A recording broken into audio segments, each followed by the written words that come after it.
วันเป็นหนัดไปซึ่งก็ซ้ำเตยก็เอาทำมาพองแต่ทำสาถาโวนี่มันไข่ปึงมาเตะต้นแรงประคมสากันเนาะแล้วก็เตะต้นแรงกันเนี่ยสาถาโวดูลานะอันนี้ก็เอาธรรมบรรยายณโอกาสบัดนี้พองกาเอกกันเนาะทำอู่เนี่ยมันทำบรรยายเนี่ยมันเขาอู่เนี่ยมันมอยหรอแบบมันมอยการทำว่าอีอันที่เป็นคาถาก็ที่มันเยินเสียงเนี่ยบดหูสู่ใจโยงเสด อันนี้ก็เอาธรรมบรรยายพองให้กันเนาะเอานิทานธรรมพองก้าวันนี้นิ่มผู้ไหนเนี่ยถ้ามีเวลาปอนานข้ามไปเคยฟังเรื่องหีบเล็กทำกรรมเลยนะเอามาฟื้นฟูมก็ละตุคุณปอคุณแม่เนี่ยนะหีบเล็กนะถ้าว่ามีเวลาก็จะมาเล่าพอมีเวลาเปล่าเลยตุลุง2 ชั่วโมงกันนี่ทำกลางแดดห้อนแดดวอนเด้อศรัทธาญาติโยมจะไปตากแดดเขาให้เด้อ ก็ฝนตกหลายพื้นที่แต่ว่ามันตกบ้านหนักเนาะแต่มันก็ยังบัดโตฝ่าเลยนะฝนตกบัดโตฝ่าจะได้กอดตามก็อดออนเดอร์อดความห่อนกายจะไปห่อนใจกันนะศรัทธาญาติโยมโชว์นี้ก็เป็นงานประเพณีโดยงานวัดหานวันนี้เพิ่นก็มีมาเขาก็ไปตามวันละโอกาสเนาะไปตนุบำรุงหรือว่าไปอุดหนุนจุนเจอไปสนับสนุนไปลมทำบุญเป็นมีแต่ละวัดปีไหนก็มีเตอเดียวอีนะศรัทธาเขียนตามมันก็ถีพองโอ้ยบนว่าอู่กันคุณเฒ่าคุณแก่งานศพงานสร้างนี่ถ้าใครมีตึงวันน่ะด้วยเบิดตั้งไต่เบิดตั้งเนื้อก็มันถึงการละเปิ้นไปแล้วก็ป่นตุกไปแล้วลงเอ้ยหมู่เฮาตั้งหลายยังตุกไปอยู่เป็นยังอ่ะเนาะเพิ่นไปสวรรค์แล้วก็ขอขอบคุณสถานีวิทยุในเครือข่ายที่เปิดรับสัญญาณรายการธรรมะชงเวลาตั้งแต่ 15 ถึง 17 นาฬิกาคือบ่าย 3 ถึง 5 โมงเนาะขอบคุณสถานีวิทยุคลื่นธรรมะของชุมชนวัดห้วยตองซักFM 98.75 เมกะเฮิรตซ์โซนไต่สายไต่ก็ฟังกันไปขอบคุณสถานีวิทยุคณะสงฆ์อำเภอฝาง FM 100.25 เมกะเฮิรตซ์ดักแซบเขียนไลน์ไปหาตุปิเลินละตุปิเลินก็ตอบวิทยุบดังนี่ขอบคุณสถานีวิทยุคลื่นพระพุทธศาสนาการศึกษาและวัฒนธรรมของวัดฝายหิน FM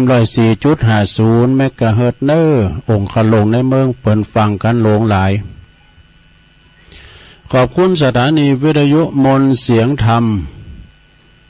วัดบุพารามอำเภอแม่แจ่ม FM 106.25 เมกะเฮิรตซ์อันนี้ก็เป็นอยู่แม่แจ่มแล้วขอบคุณสถานีวิทยุบ้านทุ่งเรดิโอ FM 89.50 เมกะเฮิรตซ์อำเภอสันป่าตองและขอบคุณสถานีวิทยุวิทยาลัยสงฆ์นครลำปางวัดบุญญาวาสวิหาร FM 106.50 เมกะเฮิรตซ์อันนี้เป็น สถานีวิทยุคืนบุญต่างๆเนาะที่เป็นหับลิงสัญญาณรายการชมเวลาตั้งแต่นี้เป็นต้นไปนะศรัทธาญาติโยมทั้งหลายก็ฟังกันไปตามอัธยาศัยอยู่ไกลได้ฟังได้ก็ฟังไปบางพองเปิ้นก็มาตัวลงว่าเมื่อวันบ่ได้ฟังตัวลงแล้วก็ไปปิ้นหยังการงานเฮามีเฮาก็ทำไปยาการทำงานไผจะมาฟังตุหันถึงหมดถ้าเมื่อเจ้านี่ยังแควน้อย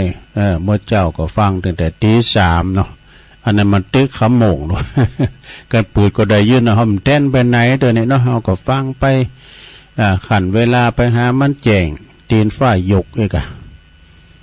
ตัวลุงก็ลูกเจ้าตื่นเจ้าเมื่อแรงก็เข้ารายการแล้วก็ทำกรรมมันก็18 ถึง 20นะหมายความว่า6 โมงถึง 2 ทุ่มทำกรรมวันเสาร์บนเลยนะวันเสาร์คำวันเสาร์อีกก็มาปบมาปักกันวันนี้ นะศรัทธาญาติโยมตรงกับวันจันทร์ที่6เนื้อวันนี้นะวันจันทร์ที่6ของเดือนพฤษภาคมพุทธศักราช2567เข้ามานี่เด้อวันพุธจะเป็นวันศีลเดินดับเด้อลงเด้อวันพุธวันที่7นะเดือน7จะดับแล้ว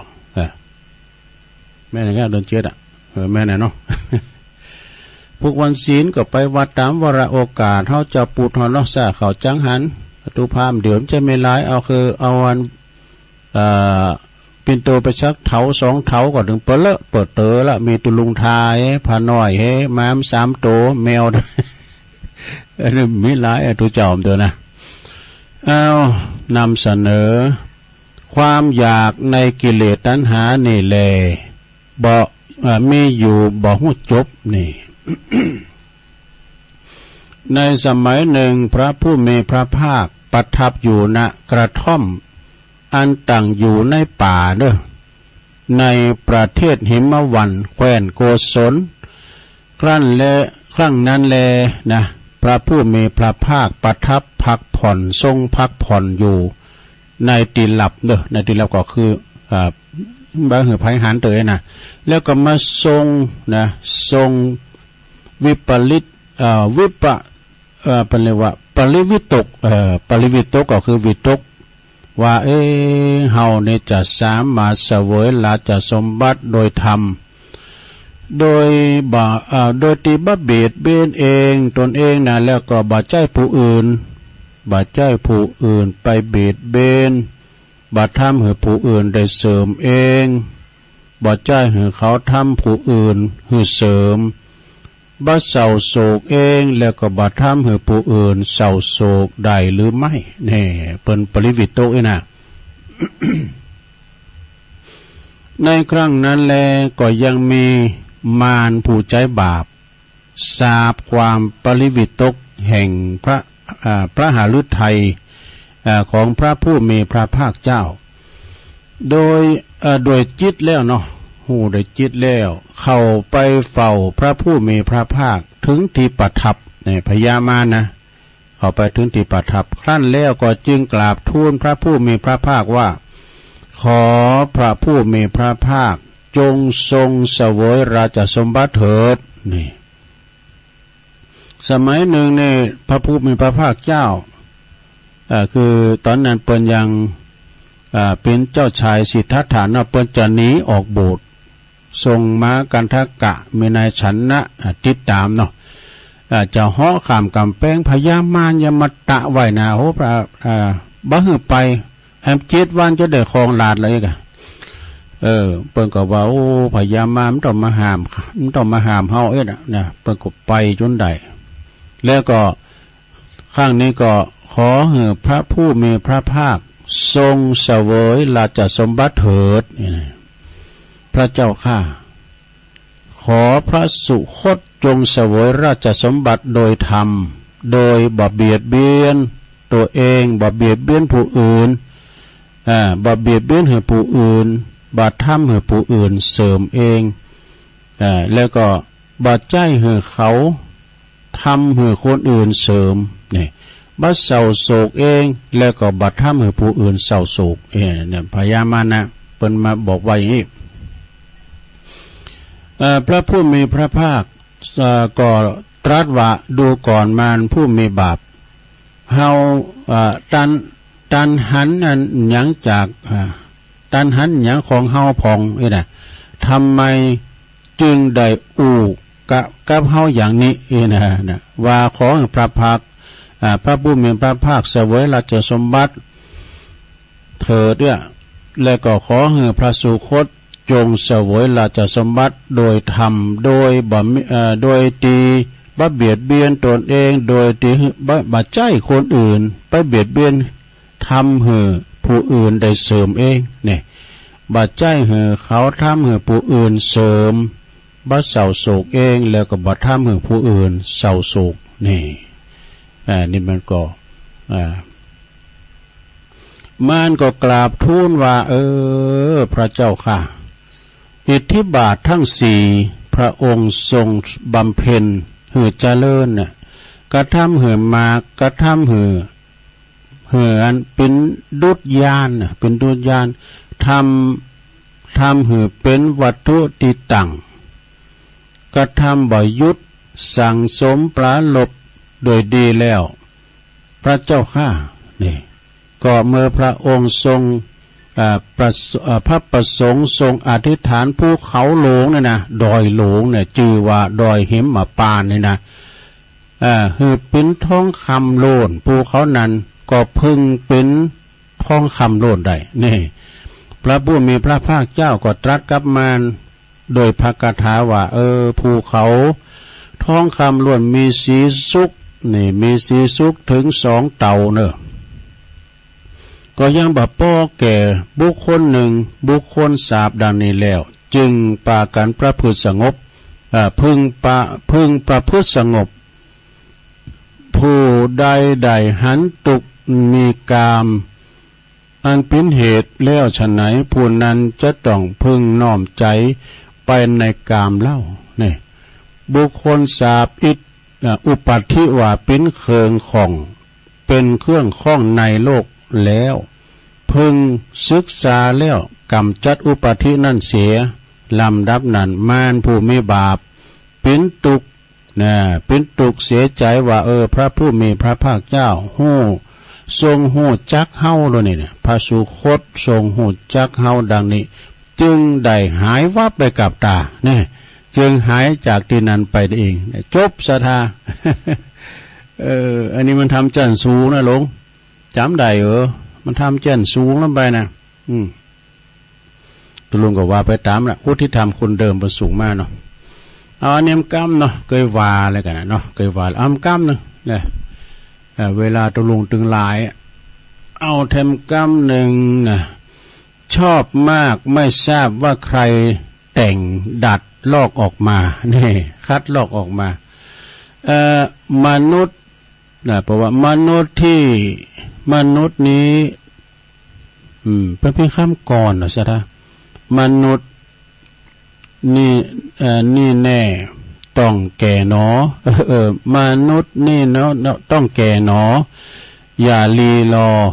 หาความสุขสนุกสนานเนี่ยท่องเที่ยวไปเหือสุขแสนสำราญพบปะกันเปื้อนเก่าตอนเข่าเฮนก็มาเกิดฮอดสมัยเฮนจันปฐมปีที่1 ถึง 4นี่เปื้อนเก่าเปื้อนแก่เฮาก็ยังเหลือหลายก็หลายคุณอยู่แต่ที่เปิ้นลุ่มหายตายจากไปก็มีศรัทธาญาติโยมเนาะเอามาเกิดถึงกันปะกันกับบทเรื่องเก่าน่ะเป็นเราความหลังชอบของขมชมของเก่าเราความหลังสมัยเอาเฮน่ะได้บทว่ามาฉีดยาไปฉีดยาวัคซีนน่ะวิทย์ลุงปองกันปุ๊บปักไปขาบอยู่พุ่นน่ะป่าบ่ร่วมสังสรรค์เฮฮางานปาร์ตี้นี่ร่วมยินดีเปรมปรีเกษมสารเพราะเวลาเหลือน้อยถอยตามกาลชั่วโมงยามเลยรับไม่กลับมาวันเวลามันเหลือหน่อยติ๊กๆนะลุงเด้อนะ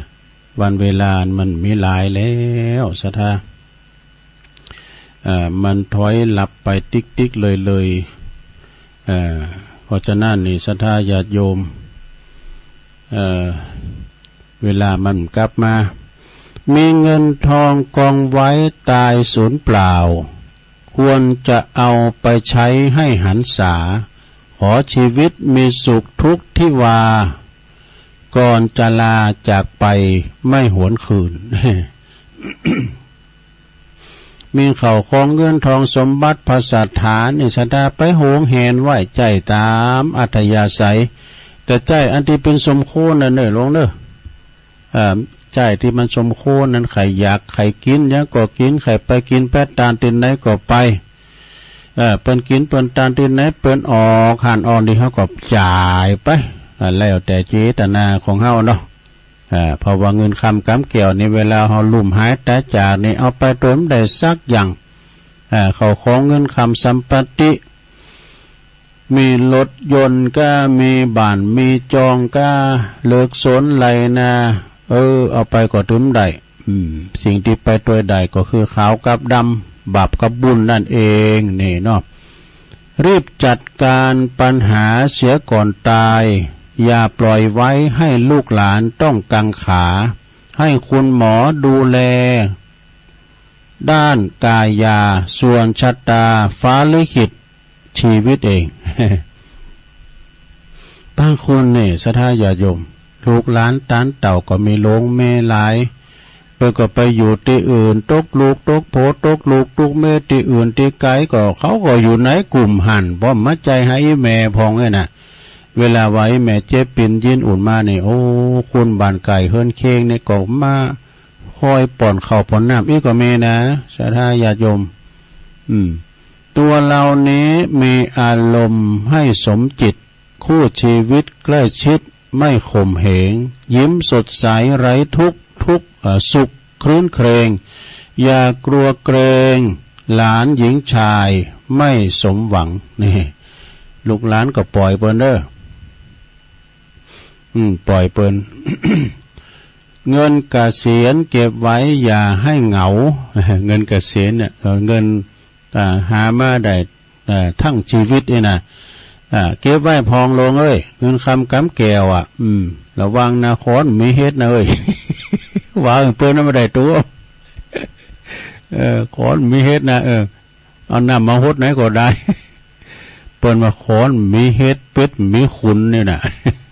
เป็ดมันไข่ก็เป็ดมันไข่เนี่ยเขาจะเอาไปหลาไปไงเงินเกษียณเก็บไว้อย่าให้เหงาพบเพื่อนเก่าเล่าเรื่องก่อนย้อนความหลังเวลาน้อยปล่อยชีวาอย่าพะวังร้องให้ดังให้สุขใจร้องไปเลยเนี่ยใครห้องเพลงก็ห้องโดนนอกสมัยมันก่อนถ้ามาป้าใส่ว่าสดาบางตนบางคนนะเปิ้นพิษหนักมวยก็ดีเป็นหนักลองก็ดีเป็นศิลปินอย่างต่างๆนะเปิ้นจังออกข่าวว่าโอ้บัดเดี๋ยวนี้เปิ้นตกอัพเนอะอย่างนี้นะสมัยก่อนเปิ้นดาวรุ่งโลดนะทั่วฟ้าเมืองไทยเปิ้นไปหมดสมัยนั้นก็มีธนาคารอยู่เนาะพอเยี่ยมเก็บเงินฝากไว้พอได้ก็น่ากันแล้วสุดท้ายตกอัพเนี่ยตกอัพแล้วก็มีเงินมีคำใจมันก็น่าแปลกนะอันนี้แต่เป็นไปตามวิธีกรรมจ้ะเนาะชีวิตสุขเหมือนทุกข์เพราะรอยยิ้มเนี่ยหมดทุกข์เอาใหม่ชีวิตสุขหมดทุกข์เพราะรอยยิ้มเนี่ยใจกระยิมยิ้มย่อง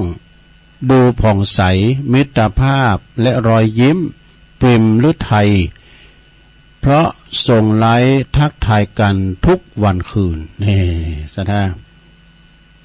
จบพอดีอันนี้ก็เป็นอันขอคิดเนอะผู้ที่ทำคนเดิมวันนั้นก็ดูเหมือนว่าเอามาวากรรมแล้วนะก็ว่าแถมเนี่ยแต่บางคนผมได้ยินว่าไปแถมศรัทธาญาติโยมทั้งหลายเอ้ยปิ่นกรรมบักเก่าเราไหวปิ่นข้ามกรตัวลุงก็อู่ซ่อนไปพองขาเวลาได้จะดีเฮ้ยได้หลายนาทีอยู่ตอนนี้ไปตามอันปนันข้ามคอไว้ เล่าความหลังชมของเก่าเล่าความหลังให้พองเนาะตุลุงก็จะเล่านิทานเก่าก่อนเรื่องกตัญญูนะกุลปอกุลแม่กุลครูบาอาจารย์กุลเนี่ยมีกุลโบดแดดก็มีกุลนะมีกุลทำอย่างหนึ่งก็คือมันแดดเนี่ยล่ำเลยนะพองเปิ้นตากผ้าเด้อวันนี้แดดดีพองก็ตากเขาพอดเนี่ยหูจ้าเขาพอดเด้อลงเขายินนะกะเปิ้นก่อนนี่เขามัน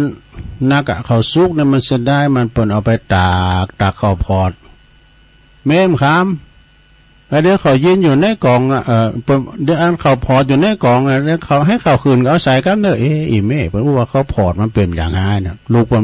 กป่ายเป็นเล่าเป็นเมืองเนาะเขาพอก็คือเขายิน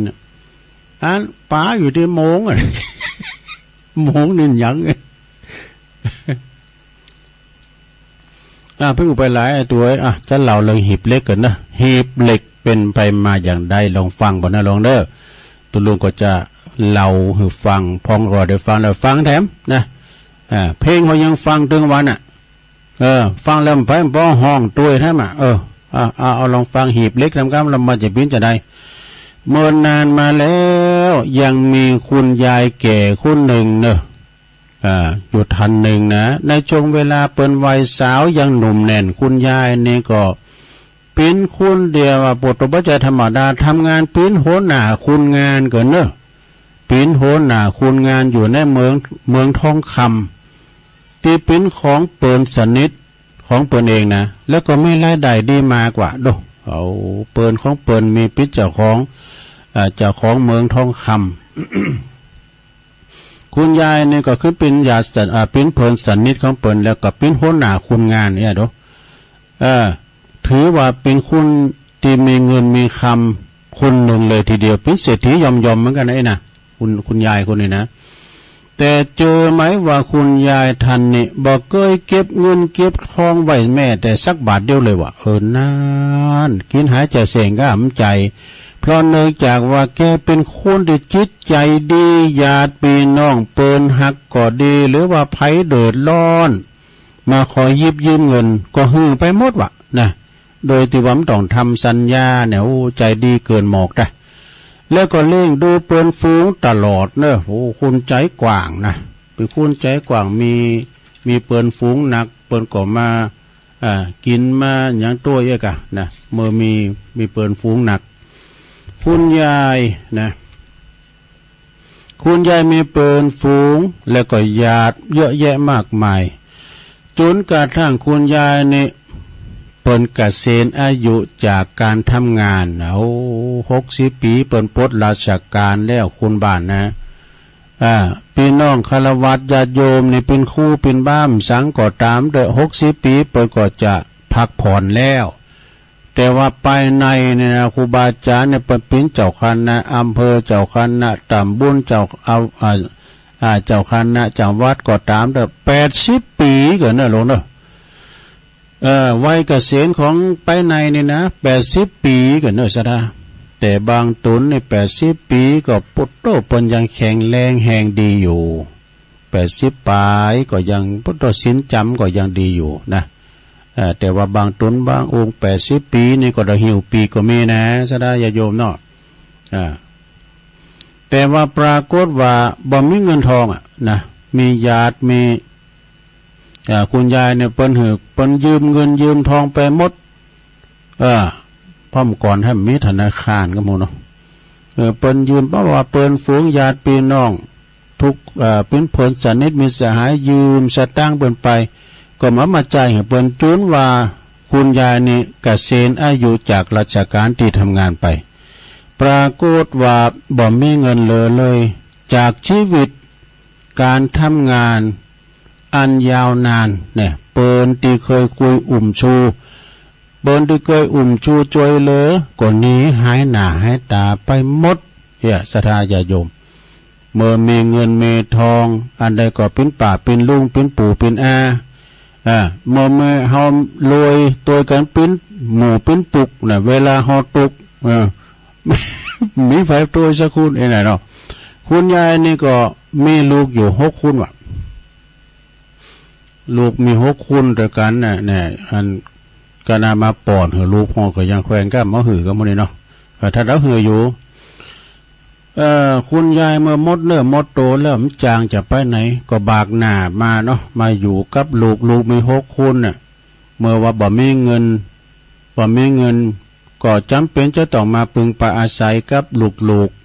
ทั้ง6 คนโดยความช้ำใจนี่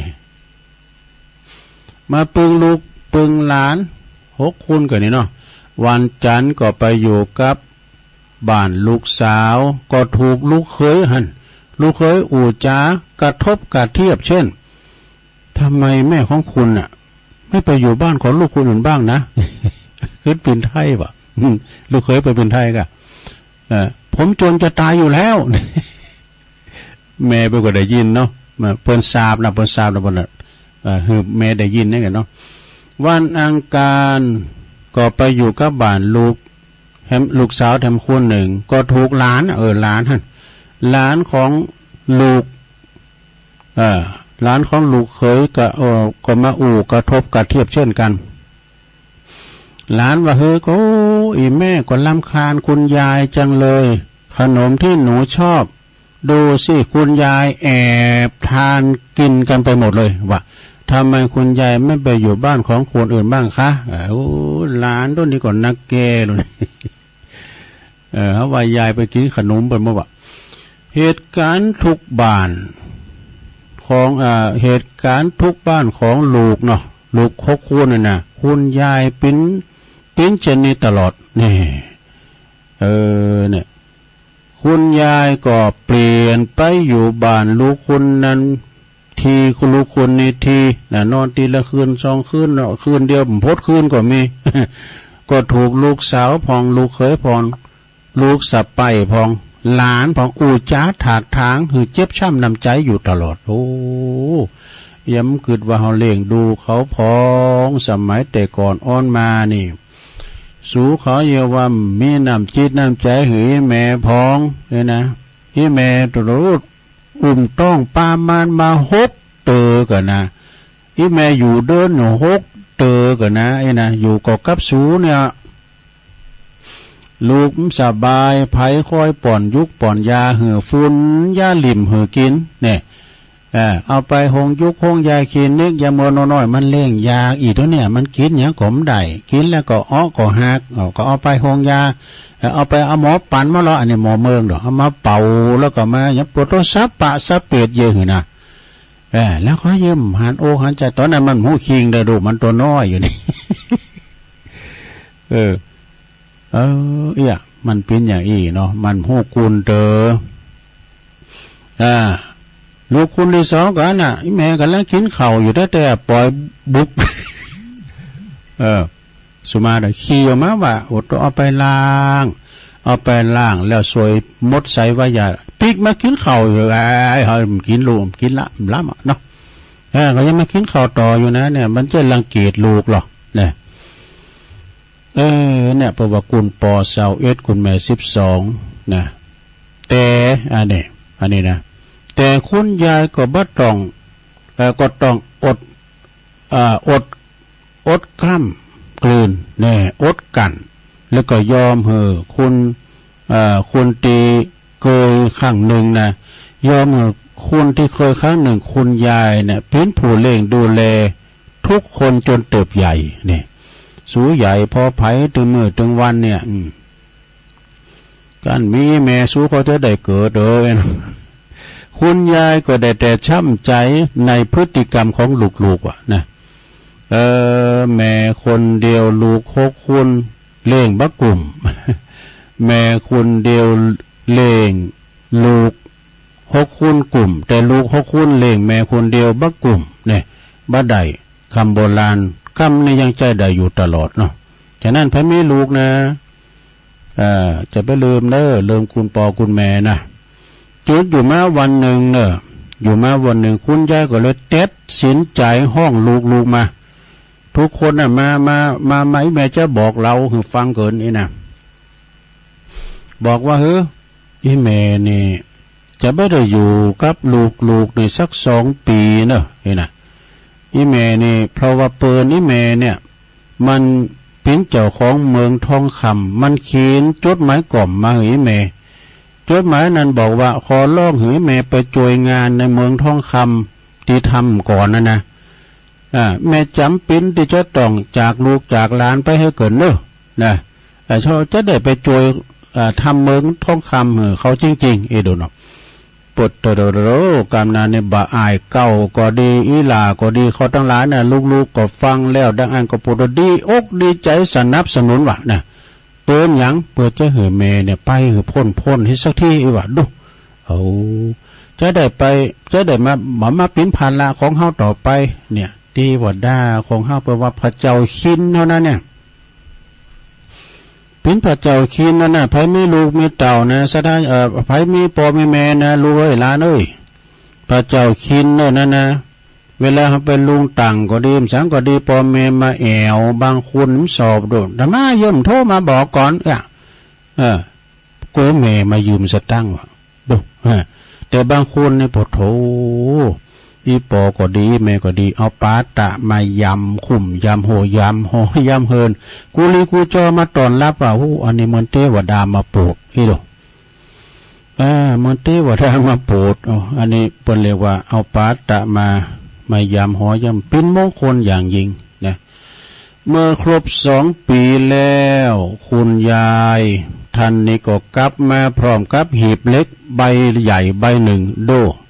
หีบเล็กนี่นะมีความหมายทำให้เปลี่ยนพฤติกรรมของลูกต่างหลายทุกคนนะหีบเล็กนี่นะคุณยายนี่ก็มีปัญญานะมีพยาด้วยศรัทธาด้วยที่จะสอนลูกไปในตัวนะไปไหนเนี่ยแกก็จะอุ่มหีบเล็กนี่ไปโดยลูกก็ปากันมาแปลกอกแปลกใจสงสัยถามว่าอีแม่เฮ้ยกว่าอันหีบเล็กนั่นน่ะอีแม่อุ่มไปอุ่มมาเนี่ยไปที่ไหนก็อุ่มไปกูแห่งกูโหนน่ะมันมีอย่างอยู่ในหันลูกมันถามอีหล่ามันถามเนาะคุณยายก่อยจิ้มแล้วก็พอหน้ารู้แล้วตอบว่าเฮ้ยเฮ้ย มันแปลว่าอย่างนั้นเฮ้ยเนี่ยวันนี้นะในวันเปิดว่าวันนั้นเป็นนั้นสมบัติชิ้นสุดท้ายเนอะหีบไปนี่นะเป็นชิ้นสุดท้ายของอีแม่ที่ได้มาจากเมืองทองคำของเปิ่นอีแม่เนี่ยอีแม่ต่างอกต่างใจว่าถ้าไผดูแลอีแม่จนถึงวาระสุดท้ายจนอีแม่ตายไปนะอีแม่จะมอบสมบัติหีบเล็ก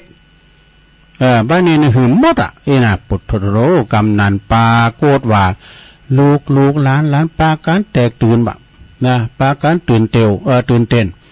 ต่างคุณก่อโตอาสาดูแลคุณยายกันยกใหญ่เลยนี่พิษกันก่อนได้หลังจากนั้นลูกหลานก็ปากันขยันขยอคุณยายไปอยู่ด้วยว่ะบางครั้งบางคราวถึงกับทะเลาะกันว่ะคือว่าพิษกันเพราะยังคุณยายแย่งคุณยายไปนอนบ้านตนดูพิษกับเมื่อก่อนเหมือนหนังคุณละมนเลยคุณยายก็ตามใจลูกหลานเฮ้ยนี่แต่เวลาไปไหนคุณยายก็จะเอาหีบเล็กนั่นนะใบนั้นนะ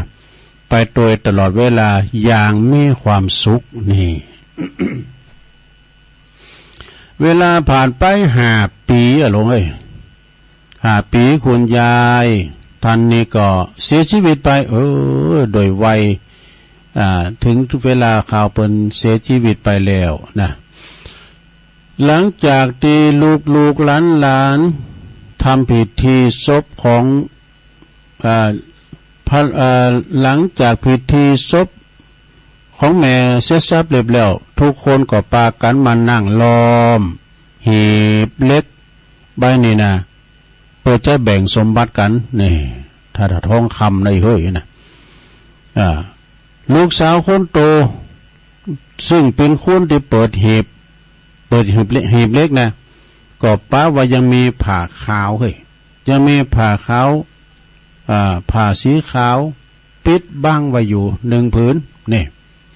1 จันนะแล้วก็มีจดหมายกล่อมฉบับหนึ่งวางไว้กับก่อนหินหลายก่อนอยู่นะแล้วก็ลูกสาวคนโตก็เปิดอ่านจดหมายกล่อมที่คุณยายเขียนสั่งเสไว้เพื่อทุกคนได้ฟังเนื้อหาในจดหมายเขียนไว้ว่าถึงลูกตีหักหลานตีหักของแม่ทุกคนหินที่อยู่ในลังนี่นะขอเหือเจ้าแบ่งเหือเตากันแบ่งหินนะเพราะหินทุกก่อนมันมีพระคุณกับแม่มากมายนี่มันช่วยให้แม่มีชีวิตอยู่รอดได้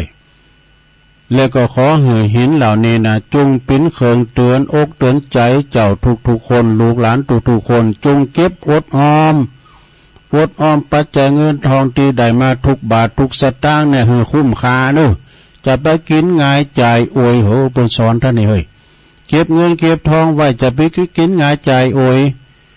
เก็บไว้เมื่อยามหนุ่มที่มีกำลังอยู่เนี่ยมีใจนักแน่น หือหักตัวเองหือนักมิฉะนั้นเจ้าทั้งหลายก็จะลำบากเหมือนตอนแม่เนี่ยตอนแก่เหมือนแม่นี่แหละเต้กันเนาะอีแม่ใจดีลำไป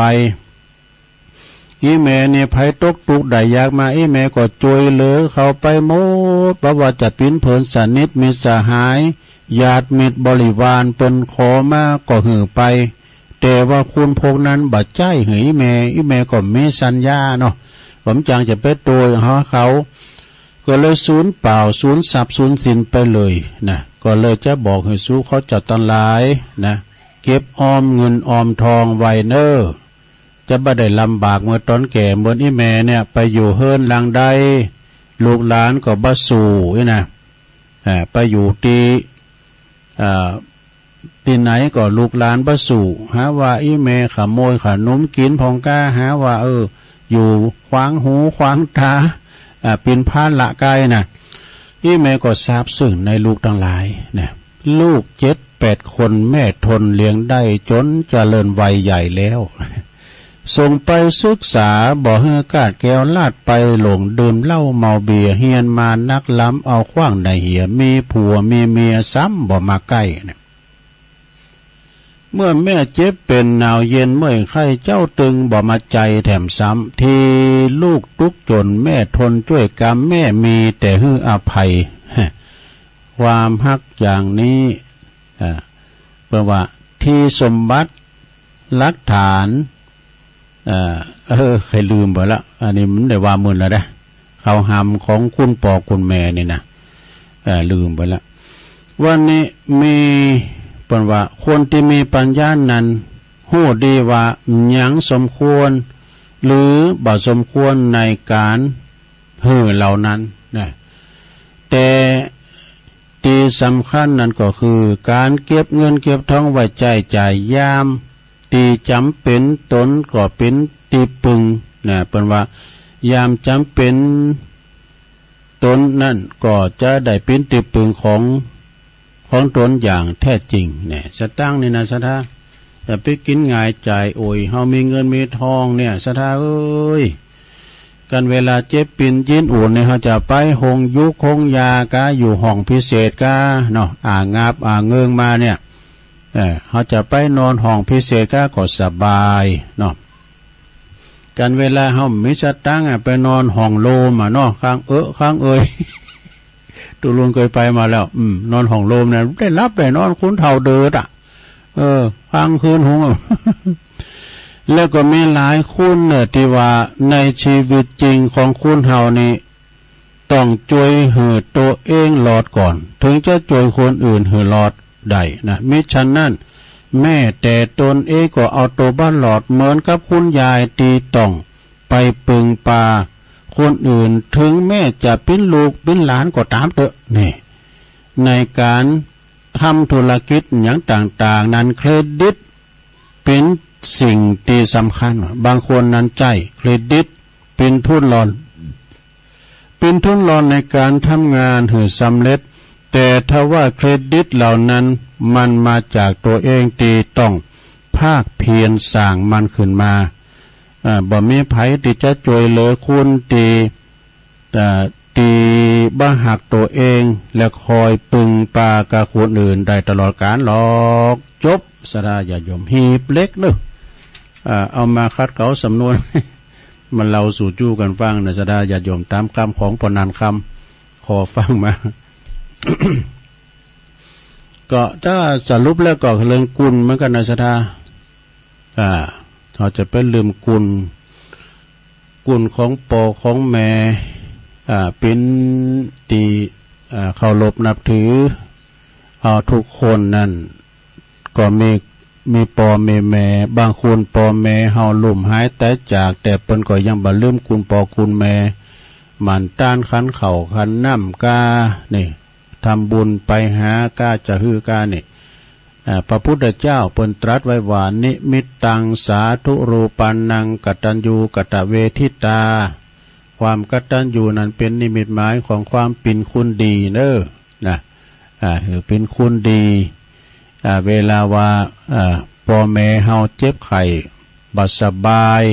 นั่นเนาะก็ไปพอคอยดูแล พระพุทธเจ้าได้ตรัสไว้ว่าทิศเบื้องหน้านั้นก็คือบิดามารดาพ่อแม่ของเฮานั่นเองคือบุตรพึงบำรุงด้วยสถานห้าคือหนึ่งเปิ้นเล่งเฮามาก็เล่งเปิ้นตอบสองทำธุรกิจของเปิ้นสามดำรงวงศกุลของเปิ้นสี่พระพุทธตนเป็นคุณดิบคุณดีเป็นคุณควรรับทรัพย์มรดกห้าเมื่อพ่อแม่เฮาลงรับขันไปสู่ปรโลกนาทำบุญตานหือเปิ้นเนี่ยนะสดาญาโยมอันนี้ได้ชื่อว่าเป็นคุณดีมีความกตัญญูกตเวทิตาคุณต่อบิดอนมารดาศรัทธาญาโยมดันหลายก็ฝากไว้หีบเล็กหีบเล็กยังก็ตามหาพอรอดซัดสิ่งเฮงหอยก็เหมือนกันน่ะป้าลิมนี่นะศรัทธาญาโยมเวลาลูกเวลามันมีลูกคอกนะก็มันดีดบุ่มมันน่ะลูกมันมัดตอมกันนะตอมกันแล้วแม่มันจะอาปากลูกไผมาถึงลูกแม่มันอาปากลูกน้อยมันเอาแลนเขามันจะแลนแหละปุ้งเขาในปากแม่หมดเฮ้ยแม่มันได้หมดแล้วบ่อยก็มันก็ไปอยู่ที่อื่นน่ะว่ายน้ำไปอยู่ที่อื่นไผมามันจะโกนซัดมากินลูกอ่อนมันไก่เนี่ยก็เหมือนกันลูกเวลาหุ่งมานะปวดกุ๊กคือนะลูกมันนะเขาโอบในอกหมดละหุ่งแล้วอย่างนี้นะมันจะไม่เอาไว้นะมันสู่จนสุดชีวิตเนอะบางก่อนแล้วกั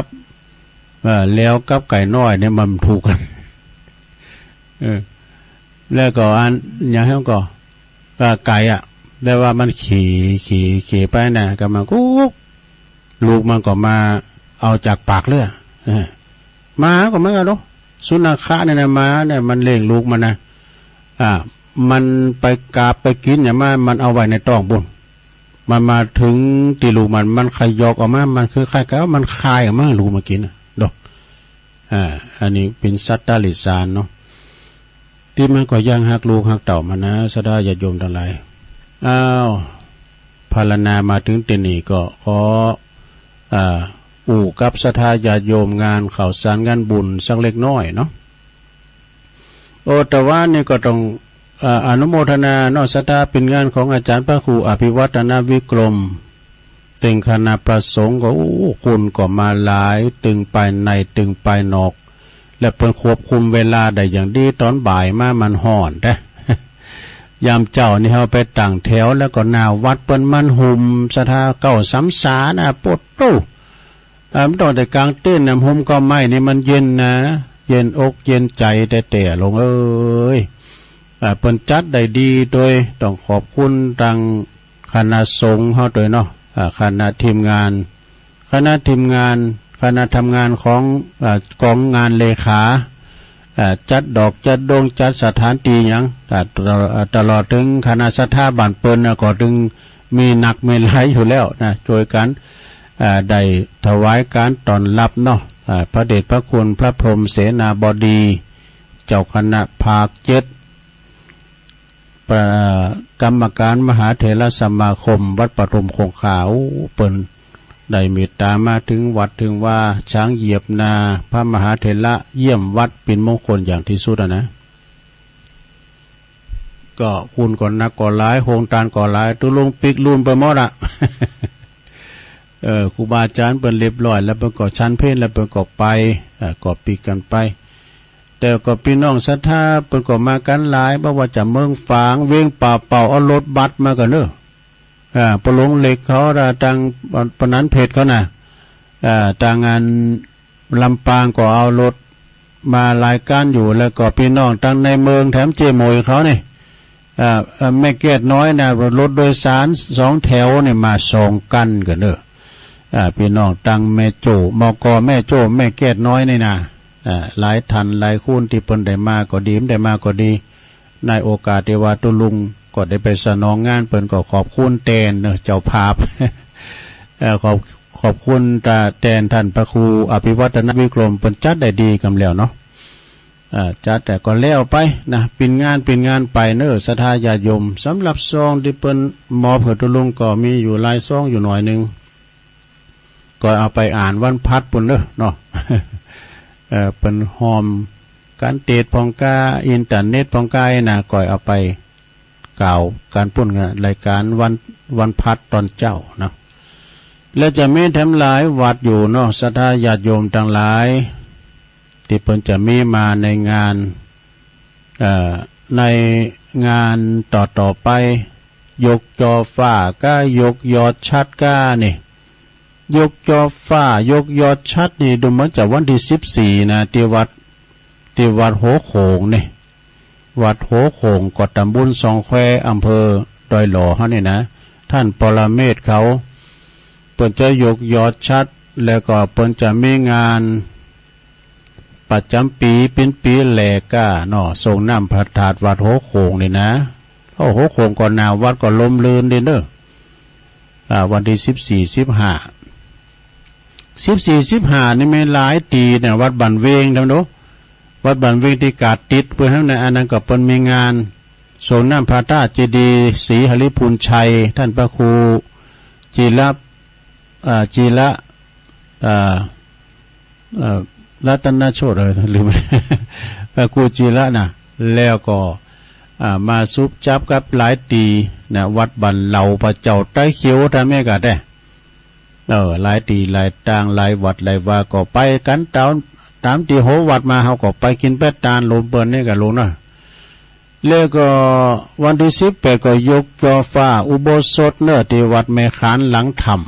ตำบลสองแควอำเภอดอยหล่อเฮาเหมือนกันท่านอาจารย์นลินทร์โลจาโนวันที่19ก็มีตานผาป่าเน้อที่วัดพรหมมงคลท่าล้ออันนี้ท่านพระอาจารย์บารมีเนาะท่านเจ้าวาดวัดพระธาตุผาซ่อนแก้วเปิ้นจะมาปิ้นปัดทานแล้วก็หลายตุนหลายองค์ตัวนะที่วัดพรหมมงคลท่าล้อที่วัดพระธาตุดอยน้อยเนี่ยกล่าวก็หังเปิ้นว่ากล่าววัดโตเก่าให้พอกับตัวอันนี้ก็แล้วแต่เนาะถ้าศรัทธาจะมาก็แล้วแต่มากันเดือน8ปิ้งปิ้งปุดตัวเนาะปีนี้นะศรัทธาปิ้งปุดตัวตกอยู่วันที่22พฤษภาเนี่ยลงเลือกจันทร์นี่ไปทำเดือนหนึ่งทำครึ่งเดือนเนี่ยเนาะเปิ้นจะมีขึ้นวันที่21-22นะที่วัดพระธาตุดอยน้อยในเมตตาบารมีธรรมหลวงพ่อพระครูสาธุกิจจานันท์พร้อมโดยคณะศรัทธาก่อชงตอนเจ้า6 โมงก่อพระสงฆ์ทั้งนั้นก็จะได้สวดพุทธมนต์ทักษิณานุปทานเวลา9 โมงก็สืบชะตาทำกรรมไม่นะสืบชะตาทำกรรม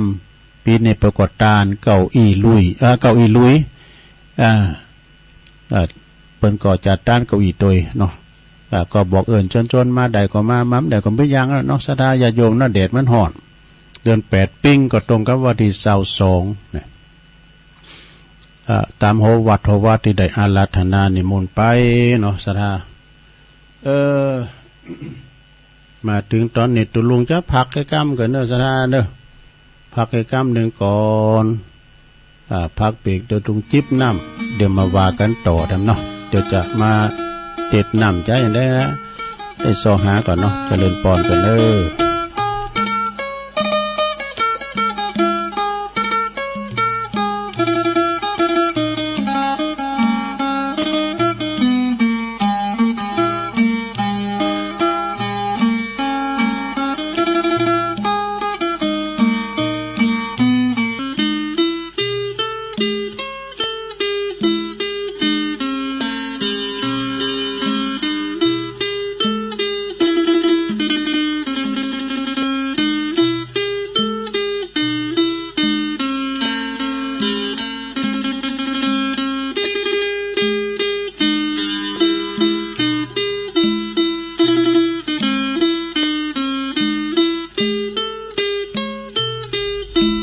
แล้วศรัทธาญาติโยมต่างหลาย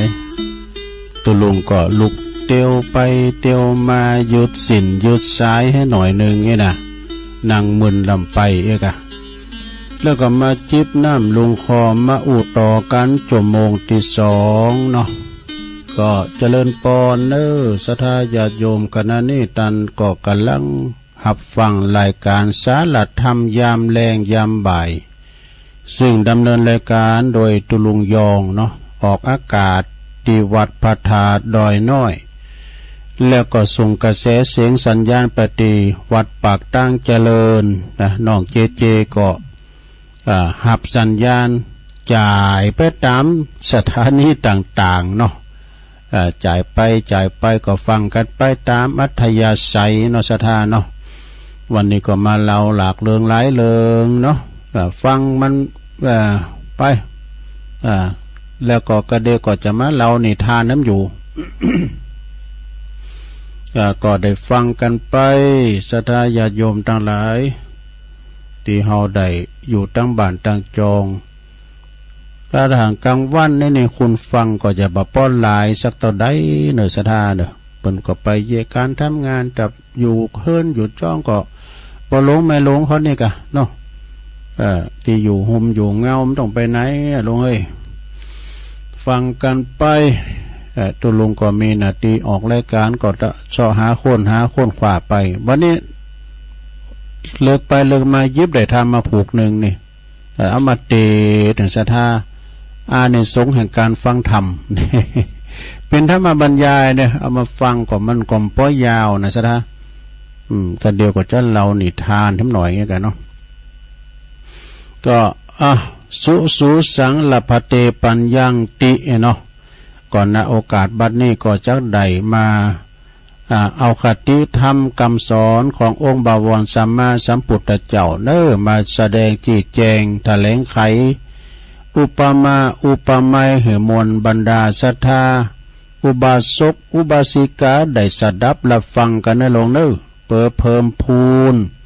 สติปัญญานะเข้าใจจึงเรียกได้ว่าได้ทั้งบุญได้ทั้งกุศลบุญก็คือความสุขใจยินใจอะลูกความอิ่มเอิบใจกุศลนั่นก็คือหมายความเฉลียวฉลาดนะเกิดจากสติปัญญาหูดีหูโชหูจักบาปบุญกุศลโทษนี่สิ่งที่ควรและบ่ควรละเว้นประพฤติสิ่งที่บดีกันไปพิธีกรรมในทางพุทธศาสนาเนี่ยว่าจะเป็นงานมงคลก็ตามงานอาวะมงคลก็ตามก็จะมีการไหวพระหับศีลสิ่งที่เฮาจะละบ่ได้บุญจะต้องเกิดบุญจะบกพร่องจะได้ก็ตามเด้อนะนี่ก็คือก็จะต้องมีพระธรรมเทศนาอย่างน้อยหนึ่งผูกหนึ่งกันไปในมณฑลลุงทามาบ่าเอาทำอะไรผูกมาด้วยเด้อ ก็จะต้องมีทำสักผูกสักกันเช่นเกี่ยวกับงานการตายเนาะก็จะเตดเลิกอนิจจังทุกขังอนัตตาความบ้าหมั่นบัดเตงของชีวิตเนี่ยก็สอนให้คุณอยู่โดยความไม่ประมาทบ่ได้ขาดสตินะหักมันหักษาศีลกินทานไปอย่างอีเป็นต้นเนาะต่องานอาวมงคลนะแต่ถ้าเป็นเพราะว่าแต่เป็นตีน่าสังเกตโดยโตไปเจ้าปุถเฮามักจะบ่ไข่ตั้งอกตั้งใจตั้งสติในการสดับรับฟังการสักตะไดหนักเด้อเพราะว่าคุณนั้นจะหู้หนักหรือว่าหู้น้อยมีสติพยาปัญญาระดับไหนก็ตามโดยส่วนมากก็ฟังปอปิ้นผิดทีเข่าหูซ้ายก็ทะลุออกหูขวาไอ้น่ะ สมาธิจิตบัดตั้งมั่นบ่มีบ่มีทั้งจิตตะ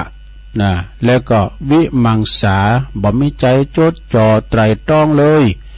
ภาษาธรรมะเปิ้นเรียกว่าโสตสุญโญนี่มีหูศูนย์เปล่านะไล่ประโยชน์เรียกว่านะศูนย์เปล่าไล่ประโยชน์บ่สอบฟังสิ่งที่บอกว่าบ่สอบฟังสิ่งที่ดีมีสาระเป็นสิริเป็นมังกรเป็นมงคลแต่บ่สอบฟังสิ่งที่ไร้สาระอัปมงคลหูหรือว่าโสทวารนี่นะซึ่งก็เป็นอวัยวะส่วนหนึ่งที่สำคัญเนอะหูเนี่ยนะฟังไว้ฟังเนาะเป็นอินทรีย์เป็นใหญ่ในร่างกายของคุณเฮาทั้งสองลำโพงซ้ายขวานะธรรมชาติคุณเฮานี่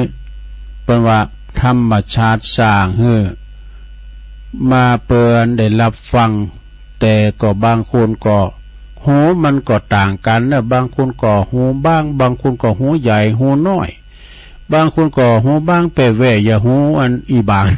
หูข้างข่าวบางคนก็หูยาวหูเส้นนี่นะเนาะแต่ว่าบุคลิกภาพของแต่ละคนเนาะแล้วแต่ไปเป็นไปตามธรรมชาติธรรมชาติตามทำนายนะประวัติตามกรรมทำนายลักษณะผู้เชี่ยวชาญนี่นะสระเปิ้นว่าใบหูกล่าวไว้ว่าบุคคลใดที่มีใบหูย่านใบหูยาวน่ะเป็นผู้ที่มีบุญว่ะ คนหูยาวเนี่ยมีเป็นผู้มีบุญเนอะจะมีอายุมันยืนยาวดูจะเท็จจริงหรือจะได้ก็ตามก็ขอการสังเกตเอาเองเด้อเนี่ย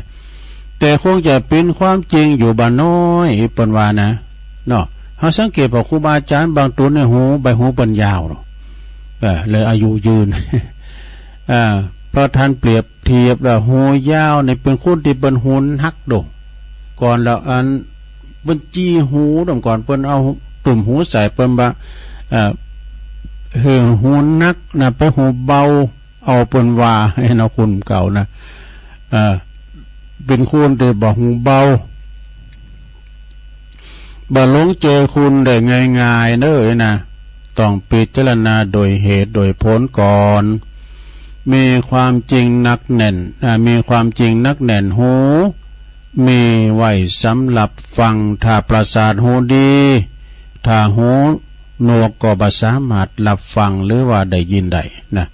หูนี่สำหรับฟังเสียงทุกสิ่งทุกอย่างทั้งดีทั้งชั่วทั้งมีประโยชน์และบ่มีประโยชน์นะโสตประสาทหูของเขานี่นะถ้าฟังสิ่งที่ดีมีคุณถ้าฟังที่สิ่งที่บัดดีก็มีโทษเนี่ยเช่น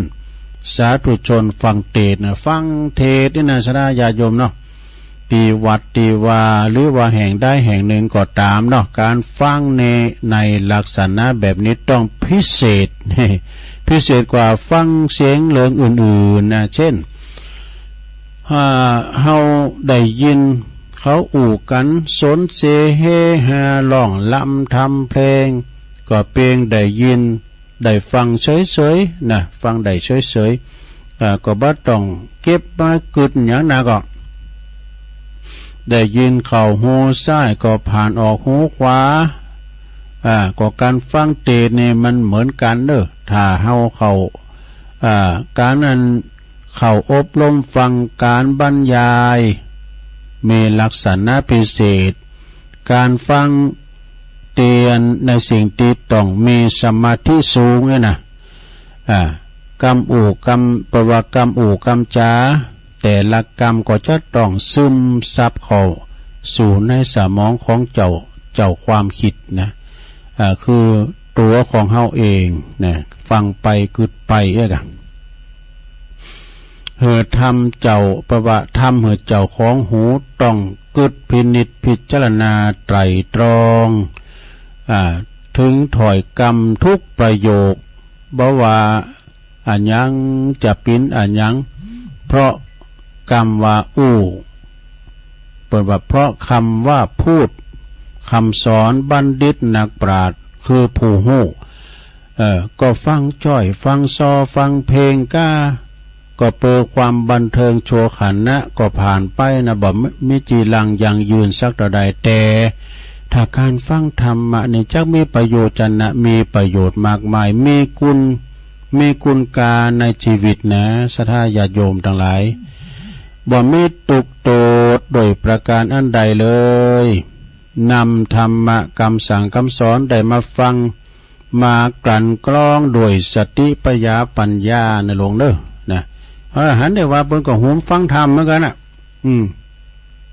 การเวลาว่าตุเจ้าตุนนันเนนตุนันมาเตแล้ววิทยุดักแซบในบทลูกคุลีโกจรตบวิทยุบังกาอย่าดักไปน่ะอย่ามันสอดไปก้าน่ะฐานหมดไงที่จริงเนี่ยอินเทอร์เน็ตจังหวัดว่าทางงานที่สถานีไปเนาะมอกติดใจนี่แท้ดักไปให้น่ะ นำมาปรับปรุงแก้ไขความบกพร่องของตัวเองให้ดีขึ้นเนี่ยถ้าเราฟังนะให้ดีขึ้นปรับตัวปรับใจนะเปิดว่าปรับตัวกลับใจตั้งอยู่ในศีลในคุณธรรมทำคุณงามความดีได้แต่ปุถุชนคนเฮาส่วนมาก่อนนึกมีนิสัยสอฟังเรื่องอัปมงคลเนี่ยอัปมงคลเนี่ยมันจะหื้อไว้หลงก็มันขี่ไปเล่าหน้าจ้าขวัญเปิ้นพงกายเนาะเรื่องที่บอดีของคนอื่นก็สอบเอามาเก็บมาวิพากษ์วิจารณ์กันเนี่ยสอบฟังกรรมติสินนินทานะว่าห้ายป่ายสีผู้อื่นแล้วก็สอบจดจำได้ดีให้ด้วยนะเหมือนถังขยะ เหมือนถังขยะว่าดูสถานสอบเก็บของบุตรของเนาของเหม็นฟังธรรมคำสอน15หรือว่า25นาทีบนเบื่อวะนะก็บนเบื่อว่าเจ็บหลังเจ็บเอวปวดรู้เจ็บเอวอยู่วาบเนี่ยแล้วก็จะเอาบุญกุศลที่ไหนหรือว่าจะหยุดกรรมที่ว่าฟังกรรมทำกินพริกดำกับเขาถ้าฟังกรรมคุณขีดเหล่ากินลาบกินสาถึงวันนี่วะนะไปเขียนไว้อีกเนอะก็หรือว่าข่าวหำข่าวจ้อยบานเฮากล่าวไว้เป็นคติเตือนใจว่าเปิ้นโจรไปวัดก็ว่าบนก็มาบินหลังต่ำว่ะไปวัดบ่นะไปวัดบ่ข้าอยู่มาเป็นชาวปีปุ้นข้าซีก็มาก็ย้อนข้าใกล้นะใกล้ยังวัดค่ำใกล้คนนะข้าอยู่ในบ่เราคุยข้าเนี่ยข้าจะอยู่มได้ก็ไผไม่คุยก็เจ้าวาดโหดำนั่นว่าไปละสมาเนี่ยเปิ้นโจรไปวัดก็มาเบ่นหลังต่ำนี่การเปิ้นโจรไปฟังธรรมก็ซ้ำนี้น่ะไอ้ดอกกรรมเปิ้นว่านะบ่ฟังกรรมสอนศีล8ศีล5สังฆครูบาเก่าจี้นี่น้ำทำกรรมสอนก็ลบหลีกลี่บ่จำถีถอยฟังกรรมพองก็เป็นน้อยพองก็เป็นนานเอาป่าดงดานมาปินติจัง พระพุทธเจ้าเพิ่นได้ตรัสในพระไตรปิฎกไว้ว่าอติยากยังอติวากยังตีติขิตสังหิพาหุตชโนเปิ้นแปลว่าเฮาจักอดกันกรรมที่เขากล่าวต่างกล่าวลงเกินเนอะเพราะคนในโลกนี้เป็นคนทุศีลมีมากมายแต่เขาก็จะนินทาว่าให้ตลอดเนาะเขาจะเขาจะว่าให้ตลอด7 วันหรือว่าเป็นปียอมเป็นไปบ่ได้เนี่ยจึงบอกควรที่จะเอามาใส่ใจคำเหล่านั้นเรื่องหูเปิ้นว่าหูปกสอบฟังเสียงเนี่ยไพเราะไพเราะอ่อนหวานฟังแล้วสบายใจเป็นสุขใจฟังแล้วได้ความรู้ได้ความคิดเกิดสติพยาปัญญาควรเก็บมาใส่ในดีที่มีกานะเก็บเอาดีที่มีกาควรทิ้งสิ่งตีเหลวไหลไร้สาระเนลงเด้อการฟังทุกอย่างนั้นต้องไตรตรองนะไตรตรองคือฟังแบบมีธรรมะเคารพในการฟังครั้งหนึ่งเนี่ยข้างพุทธกาลสดายกมามกำเนาะข้างพุทธกาลนี่ยังมีข้างข้าวอีบางนี่นะบางเบลเนี่ยมันอาศัยอยู่ในธรรมมันได้ฟังพระสงฆ์สาวกเปิ้นมาปฏิบัติธรรมในธรรมในป่านะพระสงฆ์เปิ้นสวดมนต์แสดงธรรมสาธยายธรรมโดยเสียงอันไพเราะจับใจอิ่มเอิบอ่ะ เมื่อว่ามันอิ่มเอิบมันก็เกิดความปีตินะได้ยินเสียงธรรมนั้นแม่ว่าสัตตลิสารนี่ก็ยังตั้งใจฟังพอตายไปแล้วสถาพอตายไปแล้วก็ได้ไปบังเกิดบนสวงสวรรค์วะนะเพราะผลแห่งการฟัง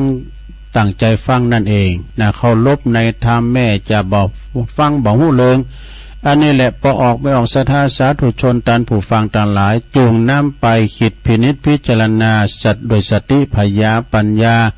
ก็จะเกิดพละอานิสงส์ในการฟังหายอย่างก็คือหนึ่งฟังผู้ฟังยอมได้ฟังสิ่งที่บอกเคยฟังสองสิ่งได้ที่เคยฟังแล้วไม่เข้าใจก็จะได้ฟังชัดเจนขึ้นมา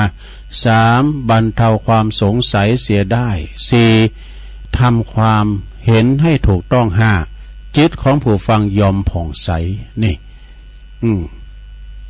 ขอตันสาธุชนทุกคนทุกท่านจงมีหูจงใจหูให้มีประโยชน์ให้เป็นประโยชน์ฟังธรรมมาให้เกิดแสงสว่างแห่งปัญญาสำรวมระวังหูไว้จะบ่ได้เกิดหูหลึงหูโหนกขอตันสาธุชนมีหูตาสว่างสวัยคิดสิ่งได้ก็สมดังความปรารถนาอายุวัฒนาทุกคนทุกท่านเทศนาเลิงอานิสงส์ของการฟังธรรมมาก็พอสมควรแก่กาลเวลาก็จะขอสมมุติหยุดที่ลงปรุงไหวเปียงเต้าอี้เอวังก็เมด้วยปการฉนีสาธุสาธุสาธุจบลงไปหลงเป็นธรรมบรรยายเนาะศรัทธาญาติโยมทั้งหลายก็ฟังกันไปเอามาเสนอสนองให้ศรัทธาได้ฟังกันเนาะพี่น้องศรัทธาอยู่ฟังอยู่กุฏิตั้งบ้านนะได้ฟังเทศฟังธรรมหลายก็หลายตุนก็ฟังธรรมนี่มันโมนบางพ้องก็ฟังสาธโวก็โมนฟังบรรยายก็โมนกำบักเก่าปุว่าคนรักบนสอบฟังธรรมประมาณว่าคนรักสอบฟังเพลงนักเลงสอบฟังข่าวคุ้นใจบ่าวหุ่มฟังสอบคนหมอกกำเปิ้งกับป้อนในสอบฟังในยายคุณบนไข่สบายก็ฟังนำฟังธรรมเนี่ยในลงนะฟังเทศฟังธรรมเนี่ยสุสังละปฏิปัญญังเอาปอนนี่กันนะเอาปอนธรรมนี่กันเนาะสัพพิติโยวิวัจจันตุสัพพะโลโกวินาศตุมาเตภวัตวันตรายโยสุขีติฆายุโกภวะอาภิวาตานาสิริสนิจังวุตตาปัจจายโนจัตตาโลธรรมาวัตันติอายุวันโนสุขังปะลังเอาแล้วตอนนี้ไปจะได้น้อมนำเอานิทานธรรมมาเสนอนำเสนอศรัทธาได้ฟังธรรมกรรมเนาะพระราชาผู้ผูกใจเจ็บปิจใดลองฟังพอพระราชาก็พญาเจ้าเมืองลองฟังพออันนี้พระราชาผูกใจเจ็บนี่มันเป็นจะฮื้อเนี่ยพระราชาเนี่ยมันเป็นจะได้ลองฟังพอนาเชเดี๋ยวบาลีเพิ่นบอกว่าติลมุตติชาดกนะราชาผูกใจเจ็บนี่ณเชตวันวิหารพระพุทธเจ้าตรัสชาดกเลิงนี่เปอสอนหือหันโตดของการตกอยู่ใต้อำนาจของโทสะนี่ก็มีความว่าในอดีตนั้นพระตถาคตของเฮาในเสวยพระชาติเป็นอาจารย์ทิสาปาโมกนะทิสาปาโมกในแห่งเมืองตกศิลาแล้วก็พระราชามีพระราชโอรสของพระเจ้าพรหมทัตเปิ้นเอามาฝากไว้เป็นศิษย์นะก็ลูกศิษย์เนี่ยก็คือเป็นโอรสของพญาเจ้าเมืองนะมันลึกพอนะมันเป็นพระราชาทรัพย์ก็จะมันทรงพระลึกอยู่เนาะทรงพระลึกไผว่าอย่างก็ไม่ทรงทราบไม่ฟังเนาะฟังไผอาจารย์ผู้ก็สอนอยู่เนืองๆนะมีอยู่หันวันหนึ่งทิสาปาโมกผู้เป็นอาจารย์นี่นะหันพระราชโอรสเนี่ยไปลักงาบ่ว่าลักงาเมื่อใครอยากให้เขานุ่งงาก็ลักงาเป็นมนุษย์เขาเนี่ยเพราะว่าลักงาน่ะลักงาของพี่น้องเจ้าบ้านมากินว่าหันโอ้มันมาเขานุ่งงากะมาไปลักเปิ้นมาแต่ก็โอ้อาจารย์หันดังนั้นก็โอ้พระราชโอรสน้อยองค์ชายเล็กเนาะทำไมถึงมาหาอย่างทรงหาอย่างนี้ก็ตลกผมจังทรงพระลึกแล้วไม่พอทรงพระหาย ว่าเอามนต์ได้หรอแล้วก็วันพาอาจารย์ก่อนเลยทรงพระเคียนเคียนเนาะจึงเคียนเคียนตีอย่างแรงว่ะปุถโธเอาไม่แสนะมันก่อนนี่ซะได้ญาติโยมอะไรพุ่มก่อนนะมันก่อนนี่เปิ้นลงไว้แต่ดูไม่แสนะเปิ้นหนึ่งเฮาไปซอคนเดียวนะครูเขาเนี่ยนะวันตัวลุงมาฉีดลบฉีดยาอย่างก่อนเนี่ยเปิ้นมาฉีดวันนี้เปิ้นจะมาฉีดวัคซีนด้วยนะใครจะไปไหนนะวิทย์ลุงปองปึ๊บเป่ากันว่าเปิ้นออกห้องไปแล้วนะต้องพูดมานะต้องพูดมากับอะไรหน้าเสาโทงกาเนี่ยฟาดเนี่ยโอ้เจ็บนะตัวลุงสมาร์ทเอากุ่นถูว่ามันเจ็บนะโธ่ก่อนนี่เปิ้นลงไว้แต่นะเดินแล้วลุงได้เนอะสะท่าเนอะก่อนนี้เหรอตัวลุงไปหันนะอันตัวลุงทำตุนนะเปิ้นฟาดขยโยมนะเอาหนังเนี่ยส่วนสะท่าหนังขินกองเนี่ยนะสายเนี่ยมัดมันได้ฟกออกตัวลุงก็เยอะมือนักกันเลยเนาะฟาดแล้วก็บางพ้องก็ผูกแกเจ็บยังไงอย่างพระองค์พระราชาเนี่ยนะพระราชโอรสเนี่ยผูกแกเจ็บหรอกถ้าเมื่อพระราชโอรสเนี่ยไปบักขโมยอีกนะ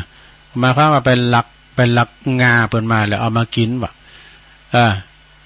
แล้วก็อาจารย์เนาะพระทิสาปราโมทย์นะก็เลยเอาไม่เสฟ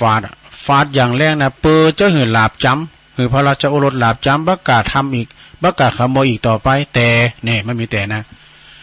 แต่พระราชโอรสนั้นก็ผูกใจเจ็บว่าสักวันนะมึงขอให้เดี๋ยวเป็นพญาเจ้าเมืองกันนะมึงอยู่นะก็ว่าประมาณนั้นนะผูกใจเจ็บด้วยโอ้เด้อขออีปอตายเลยนะปอมันได้สวรรค์นะคนนะพระราชโอรสก็เลยผูกใจเจ็บคิดว่าถาดตนได้เป็นพระราชาเมื่อใดนะจะล่วงแล้วก็จะเอาไปสังหารในด้วยนะดูมันคิดจะฆ่าอาจารย์กันนะจะลงไปในแพะในป่าแล้วก็จะสังหารด้วยมือของข้าพเจ้าเองนี่นะต่อมาพระเจ้าพรหมทัตสิ้นพระชนจริงๆเนี่ยพอดีก็ปอเปิ้นสิ้นพระชนไปแล้วพระราชโอรสนี่ก็ขึ้นเป็นกษัตริย์แทนนะคือว่าขึ้นครองราชเป็นกษัตริย์แทนพระองค์จึงห้องทิสาปราโมกข์อันเป็นอาจารย์นะเขามาเฝ้าเนี่ยเขามาเฝ้าคานี้นะทิสาปราโมกข์หันพระราชองค์การเนาะเป็นสูงไม้สารไปเขาหันพระราชองค์การมาก่อนแน่ใจแน่นอนแหละพระราชโอรสนี่จะต้องผูกใจเจ็บเขาแน่นอนนะแต่เป็นยังนะเขาเกิดแล้วพระราชโอรสนี่นะมันใจอ่อนขี้ใจอ่อนมันห้าแต่มันขี้ใจอ่อนแน่นะมันหูลูกศิษย์ดอกเกิดว่าเป็นโอกาสดีละที่เขาจะได้ไปสั่งสอนคำในพระราชวังพุ่นเลยเนี่ยเมื่อเจ้าปิ้นใหญ่ปิ้นโตแล้วจะมาผูกใจเจ็บจะมาล่างแขนมันบาดถูกมันต้องมีทศพิธราชธรรมให้กันเมื่อว่าเขาไปฝ่าพระราชาแล้วทิสาปราโมกข์ก็กล่าวขึ้นว่าถ้าตนประมาณนะถ้าตนถ้าตนบัดทำเช่นนั้นพระองค์ก็คงบักไกหมายความว่าเป็นโนโตเก่านะถ้าว่าพระองค์ข้าพระองค์ก็คืออาจารย์ถ้าข้าพระองค์บัดทำเช่นนั้นน้ำฟาดเหินทันเคล็ดหลาบเมื่อพระราชองค์พระราชาเหินเคล็ดหลาบนะถ้าว่า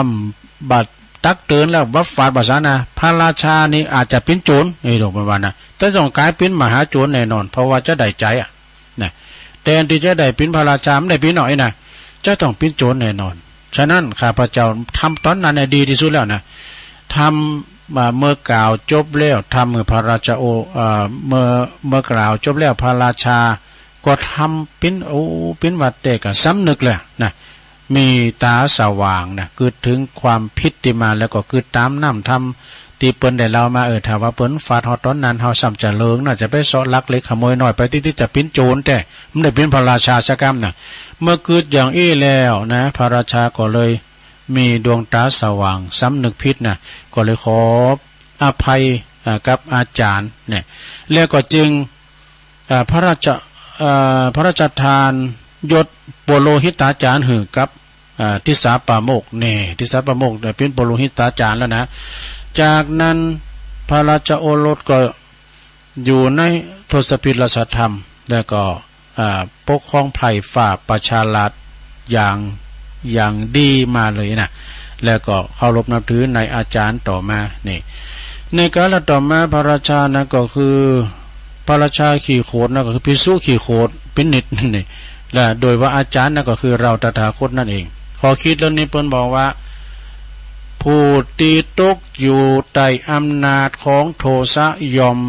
ต้องทรมานด้วยโทสะเผาผลาญเช่นนั้นเองจบสดาญาโยมเนี่ยจบลงไปอันนี้นิทานกล่อมเด้อ พระราชาเป็นสอบขี่โคดขี่โมโหโตโสกำโคดกำเกตนี่หนึ่งบัดดีแต้สดาเนาะกำโคดกำเกต มันก็ทำให้หุนหันพันแลนนะแต่ตัดสินใจไปจะได้ก็สันลำไปกาเปิดมาสัมภาษณ์ก็อารมณ์ชั่ววูบไปกะทำไปโดยไม่คิดเนี่ยนะเป็นจังข่าวหรอกก็จบลงไปเนื้อศรัทธาเนื้อเอามาเสนอสนองให้ศรัทธาญาติโยมได้ฟังกันยังมีแถมอยู่ศรัทธาญาติโยมนะเวลาตุลุมก็ยังเหลือหลายเอานี่มาวายกั้มกันเน้อศรัทธาเน้อฟังไปแต่ลงเฮ้ยฟังไปก่อนรับไปรับไม่ได้ตัวไว้มันฮ้อนฮ้อนก็อดเอาเน้อเป่าพัดลมหันเน้อเกิดมาเป็นคุณเลยหรออันนี้นะแปลว่าอย่าทำทำตนเป็นคุณอวดฉลาดนี่อย่าขาดซึ่งความยุติธรรมเนี่ยคนรักในเปิ้นจะอวดฉลาดดูเนี่ยเปิ้นว่ามีคุมเอาไว้ในฟักคนรักเปิ้นเอาไว้ในใจเนี่ยคำขวัญของหลวงปู่ครูบาเจ้าพรหมมาพรหมจักโกแปลว่าคนรักเอาใจไว้คนรักเอาใจไว้ที่ปากไม่ใช่ครับคนฉลาดเอาปากไว้ที่ใจจื้อปีนกันไหมเวลากำอู่กำจาเนี่ยนะแล้วเปิ้นก็ว่าอย่านำคุณไปในทางพิษนี่อย่านำคุณไปในทางพิษอย่ามีจิตวิปริตลามกนี่อย่าไปงกอย่างงกทำโตหันแก่โตนี่อย่างกทำโตหันแก่โตอย่าพ่ายแพ้หมดกำลังใจ จะไปหมดกำลังจิตกำลังใจเนอศรัทธาเฮาหันขีบหันลายที่เปิ้นสูงมากพอนะแม่แต่เปิ้นมีแขนเนี่ยเปิ้นยังบกคอบกได้ขุดมันลูก็ได้หักหนอกเอาปากกาบเอาพอแก่เก่าสูงมากพอโตสู่ชีวิตเต้อย่านำเพศภัยมาสู่ท้องถิ่นนี่อย่าย้ำหมิ่นภูมิปัญญาคนอื่นคนเฒ่าคนแก่เนี่ยเพิ่นมีภูมิปัญญานะซะได้เนาะเฮาเราไม่พออันเฮิรนไม้สมัยก่อนนะโฮงก็ดีเฮิรนไม้ก็ดีเปิ้นแป้งป่องแป้งหยังน่ะโอ้แป้งเฮิรนกับแป้งโฮงไงน่ะเปิ้นโธ่มื้อก่อนนี่เปิ้นเริ่มไม้เนี่ยเพิ่นว่าบางที่สุดนี่เป็นหนึ่งอ่ะนะสมัยคุณก่อนเก่านะบางเริ่มไม้บางไอ้นะแต่เฮาตีมันได้นี่ก็การเฮาตีเนี่ยนะมันแตกโมดอ่ะมันเฮางัดเล็กนี่นะเนี่ยภูมิปัญญาของคุณเฒ่าคนแก่เนี่ยเป็นคุดเมืองเต็นก็เริ่มก่อนนะสดา ประเดี๋ยวนี้มันต้องโอ้เฮาคุดเดียวก็ได้เมืองเต็นเนี่ยยังคุดเอาแมคโครคุดกำเดียวหน่อย อย่านำเพศภัยมาสู่ท้องถิ่นอย่ามาดูหมิ่นอย่ามาย้ำหมิ่นภูมิปัญญาของคนอื่นนี่อย่าไปแตกตื่นพิษธรรมชาติอย่าไปพยาบาทปองไล่คุณเฮาในบางทีมาพยาบมาอิสาลิษยาเปิ้นกาพยาบาทปองไล่เปิ้นกาทำให้เปิ้นในตกทุกข์ได้อยากไปเบียดเบียนเปิ้นอันนี้ก็มีนะสถานเนาะอย่าได้ตีท้ายครัวแย่งเมียผัวชาวบ้านนี่อย่าต่อต้านกฎระเบียบสังคมอย่าชื่นชมคลุกคลีอบายามุขอย่าเพิ่มทุกข์ซ้ำเติม เฮาว่านะสุมาเด้อสระเอามาเล่าอู่ฟังนะคุณที่เปิ้นลิ้นนี่แล้วมันได้นะเปิ้นก็ลิ้นติ๊กๆอ่ะเฮาก็สิได้จะตั้งพอได้แล้วมันแปลว่าผีมันมีก็ได้มีแต่ผีการพนันเนี่ยนะเนาะสระ ข้าหันจะตั้งดิมมิกาในไปผอบอลเลยจะได้อย่างมันมิกามีศีลโอ้ยใบซิบใบซาวใบลอยปนอาศัยกันโบบาจะพิ้นหนามากก็หมดปุตโต300เนี่ยปุตโตแรงงานขั้นต่ำเนี่ยเหตุการณ์วันคำกันนะซะนะก็ขอบคุณด้วยอันนี้เป็นหนังสือของข่าวลมต้นลุงธรรมมีธรรมบทหนึ่งนะกึดกาขอกึดกำเมืองขอกึดกำเมืองแปลว่าเปิดเขาจะไปปิดนี่เปิดโทรทัศน์เอามาปิดทั้งเปิดนี่เปิดแล้วจะไปปิดกันอย่างต่างๆเนี่ยเนาะเป็นวัดเป็นตังหลายว่าพิษเฮาจะไปเถงว่าถูกนี่คุณเฮาเนี่ยจำเติมมันก็มีแต่นะคุณตึงหลงตึงไหลหันกาหันเหมือนกันหมดคุณนั้นมาเนี่ยว่าถูกต้องลองลายแล้วว่าตามบทสักคำเนี่ยเป็นฝังปลูกนะเฮาจะไปถือถอนไปลือถอนนี่เป็นแนะนำพร่ำสอนก็อย่าไปหลีกเลือกำอวดดีนี่พังมันจะหูเอาคำสอนดูคำสอนเนี่ยถือว่าเป็นจี้บอกเฮาเปิ้นมังมีก็อย่าไปอิจฉาเปิ้นนี่สำเติมมันคุณเฮามันขี้อิจฉาเปิ้นนะศรัทธาหันเปิ้นถูกหวยลอยแชร์ก็เดี๋ยวก็อิจฉาแล้วก็เปิ้นนับหน้าถือตาก็อย่าอู่จาลามกเปิ้นอุตส่าห์ย่อยกก็อย่าเหือไปผิดหวังนี่อย่าเหือไปผิดหวังเปิ้นยิงจังก็อย่าไปเสนอหน้าเปิ้นคอยท่าก็อย่าไปรอนานเปิ้นไปทำบุญสุนทานก็อย่าไปมากวนมาคุยเนี่ยมันจะมีดูสถานเนาะเปิ้นว่ามานเนาะมานการกินการต้านเปิ้นตกแต่งห่างดาตานมันแจ่มให้มันดีนะสถาอันประจานเปิ้นแต่ย่อโยงเนาะสุมาโคตานะนำขมิ้นสุ่มปล่อยกันดูได้ปั๊บปมาตะอปมาตะได้ยกตีต่ำยำตีสูงอย่างได้ก็ดีนะลูกหลานได้ลูกกินก้ามยังไงเนี่ยเป็นวาโมดหูจานนะเปิ้นหักก็เปิ้นหักกันดีๆก็อย่าไปลาวีหรือเปิ้นแตกเล่าโตอันนี้ก็เน็ตเนอะกรรมคาลมตุลงธรรมพระครูพิสุทธิ์ธรรมสุนทรเอามาเก่คัดไปในนักศึกษาเป็นกรรมดีทางนั้นเดี๋ยวบูชาก่อน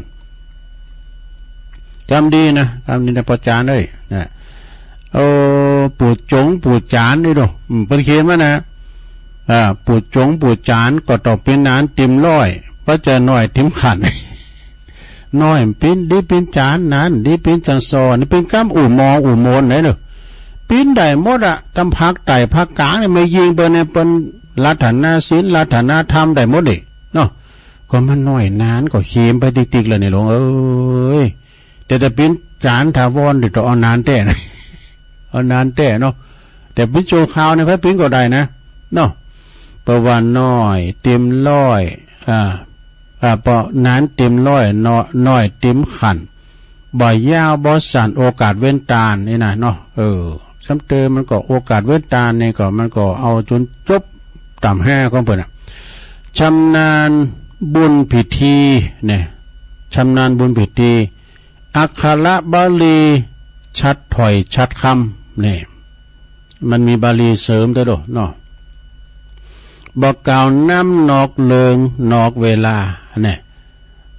บ่เปิงปลาสุรายาดอง มองโลกในแง่ดีมีเหตุมีผลอดทนต่อกรรมลินทามันจึงมีเหมือนกันผู้จานลอมผู้ละมีแล้วก็หูก็เกิดเมื่อไรเนาะผู้จานนี่ผู้มาดึงผู้จานมะนาวเป็นไรตุลุงทองว่ามันเป็นตีปรึกษาต่อประจานเนี่ยเป็นตัวแทนตัวเจ้านะเปิ้นจะหามื้อจันทร์วันดีกานี่อาจารย์เนี่ยจะต้องมีบทบาทเป็นผู้นำทางศาสนาเหมือนกันนะขืนเต้าทั้งสีก้าเนี่ยตุเจ้ายังขืนไม่ได้ผู้จานต้องขืนเต้าทั้งสีสวดถอนก็เนี่ยยังไงนะเพราะจานนี่มีบทบาทสำคัญศรัทธาญาติโยมทั้งหลาย พระอาจารย์ก็โห่ให้พองเนอะก็เวลาวัดเอาไก่เพนมาแล้วพองก็เอาเยินติ้มตีอย่างตุลุงวันแล้วนี่อย่างก็ตุเจ้าเป็นไทยเนี่ยพองก็ตายควายควิดพองก็ตายถูกงัวคาวันทำมาหมดอ่ะพองก็ตายด้วยพยาธิพยามมาเบียดเบียนในตัวอย่างมันจะตายไงก็ช่างมันอ่ะปุจจานเนี่ยดูดิเลยร้อยเพลแล้วปุจจานดูเจ้าเป็นไทยเนาะเดี๋ยวก็ห้ามมันไงต่อไปกล่าวกรรมถวายนะอิมานี่อันนี้ก็ปุจจานเนอะนะศรัทธาญาติโยมทั้งหลายเอามาเสนอแนะเพราะจานนี่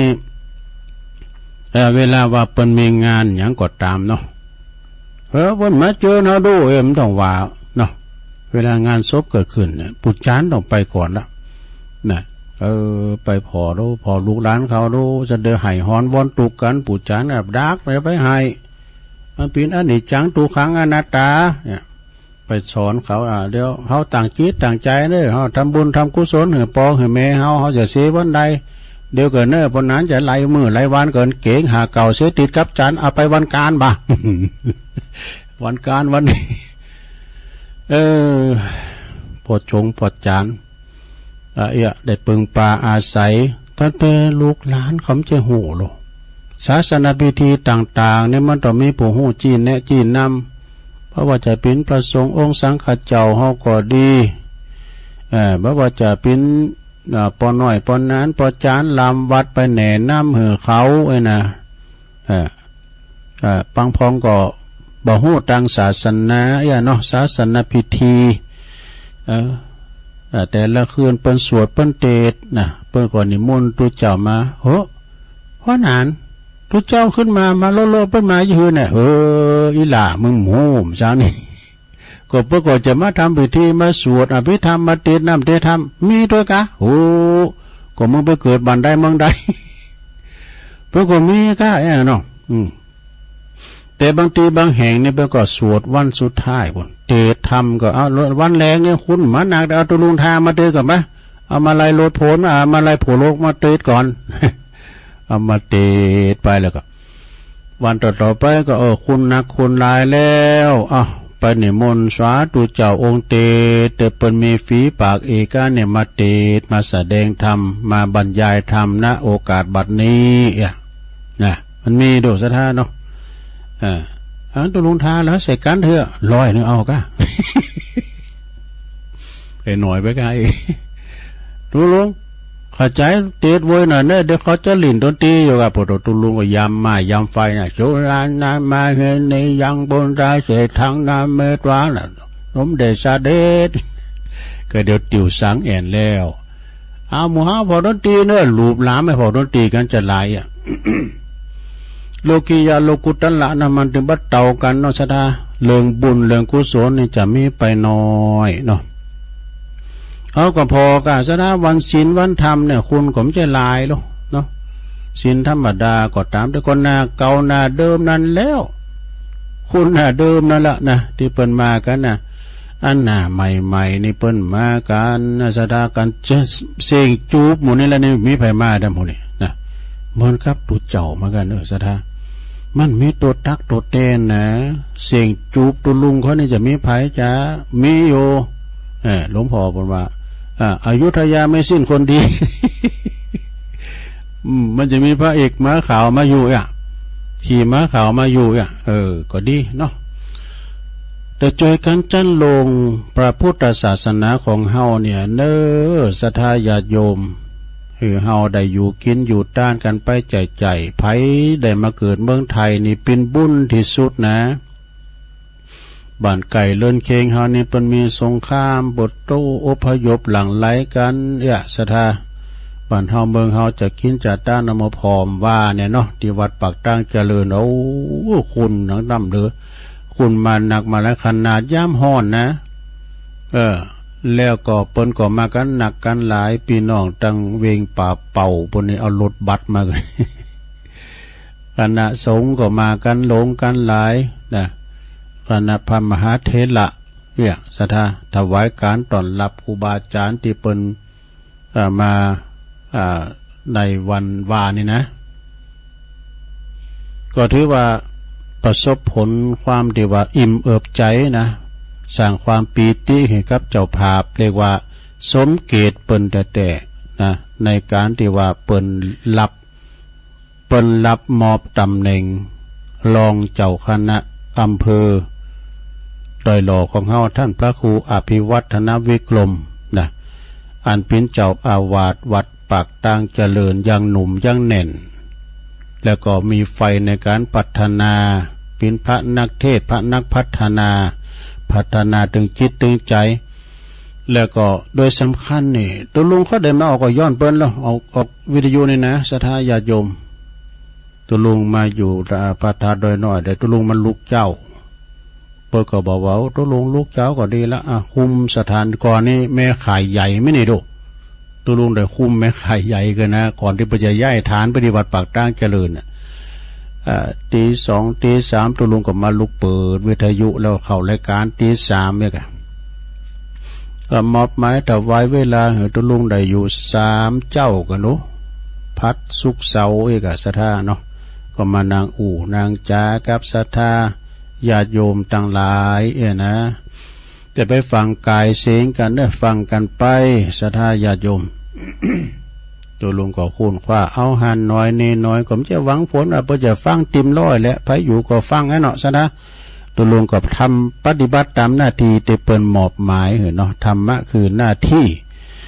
เปิ้นมอบหมายถวายเวลามาก็ทำดีที่สุดนะศรัทธา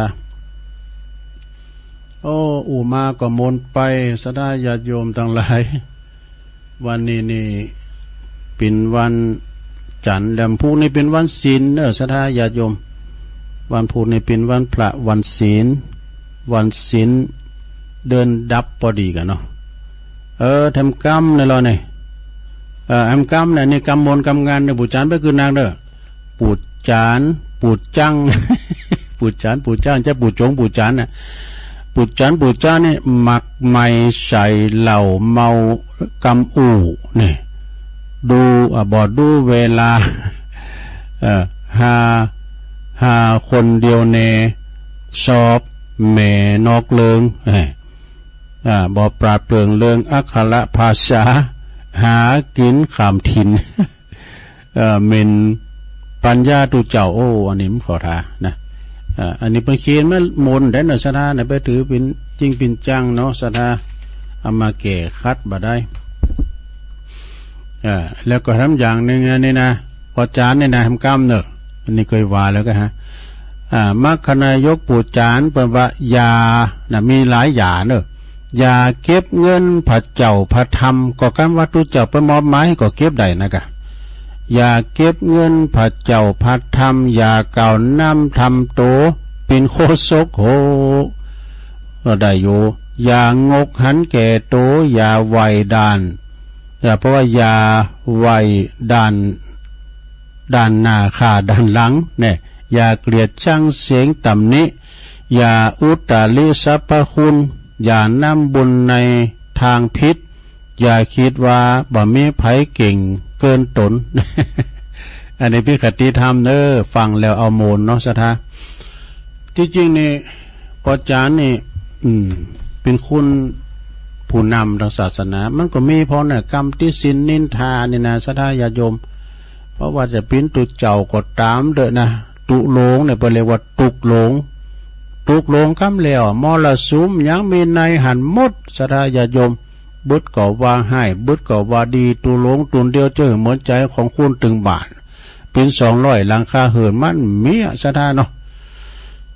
ก็แปลงใจเปิ้นมาใส่ใจโตพองเนี่ยกะนะเนี่ยศรัทธาญาติโยมที่อันปนนั้นปนวานะว่า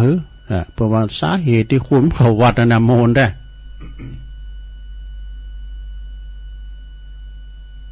เดี๋ยวจะค้อนปอจานเนาะปอจานเนี่ยเป็นพิปอจานแต่นะออมข้ามแล้ววันนั้นสาเหตุที่คุณเขาวัดนำพิจใดก็ลองว่าผมก็เชิญวันนั้นต่อสัญญาดีพอนานแล้วเอาเลย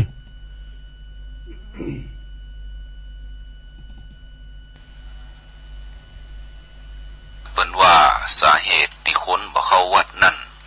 มีหลายประการก็คือ1วัดเลิกขวาย2ตัดไหว บ่ขาด3เงินบาท100ตัว4กลัวเปิ้นเอาเป็นเจ้าศรัทธา5สังฆาราบ่เอื้อ6บ่เชื่อตุเจ้าวันนี้ก็เลยมาแต่งข่าวพ่อก็เชิญฟังกันพ่อเน้อฝูงคนหนุ่มเฒ่าบ่หุ่มเข้าวัดอูฮือชัดๆเป็นเพราะอะหยังบ่เหมือนห้างทรัพย์สินค้าหงหนังจักจ๋าฮือฟังเหตุมันหลายข้ออย่างหนึ่งนั่นน่าใจจ๋าว่าย่อเลิกวัดนั่นนอควายล่ำลุหลวงครูบาอูจาก่าวย่ำเรื่องธรรมพระเจ้ายาวนานปลายแถมบ่ป้อหมู่กรรมการชี้แจงเรื่องงานการก่อการสร้างจากนั้นก็ยังมีป่อหลวงบ้านมาอู้เรื่องงานสัปปะ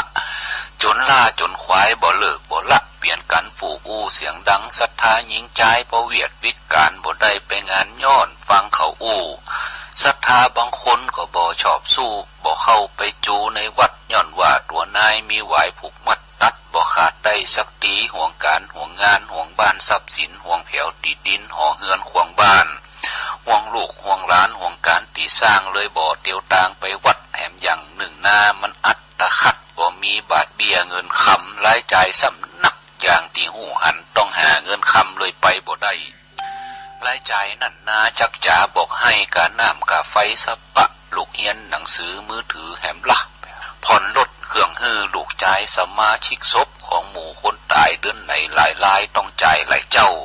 แถมข้อหนึ่งนาก็ได้เป็นเจ้าภาพสิ่งก่อสร้างในวัดหอมน้อยก็อายหอมหลายหมักนักเงินก็จักเสี่ยงหมดไปสาเหตุนี่เลยบ่สนใจวัดว่าบ่ไปนั่งเฝ้าอยู่บ้านบางรายนั่นนาแข่งขาก็ห้านย้อนความชราแก่ข่าวไปนั่งฟังธรรมนาหดเหี่ยวย้อนเจ็บปวดโดยกะญาตึงดูกตึงคอตึงแข้งตึงขาย้อนความชรานั่งเมินบ่ได้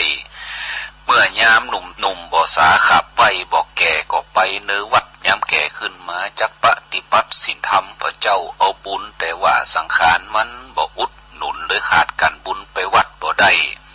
แถมอย่างนั่นนาเอาเหนือใต้บ่ศรัทธาในตุภะถือว่าตัวลวกยิ่งกว่าเถระตุภะบ่ต้องบรรยายความโห่เขานั่นบ่ใจมีหลายห่มเหลืองบ่ได้จะโห่อย่างหั่นตุภะนั่นนาแค่ลูกเจ้าบ้านเกิดว่าวันซืนเต่านั่นก็เลยบ่ไปวัดว่าแถมซ้ำด้วยสาเหตุอันกล่าวมาลางผู้คนนั่นมีใจละสาบ่สร้างบุญญากุศลไปหน้าคณะศรัทธาเอาหน้าป่าเขาวัดเขาวาผ่องเน้อ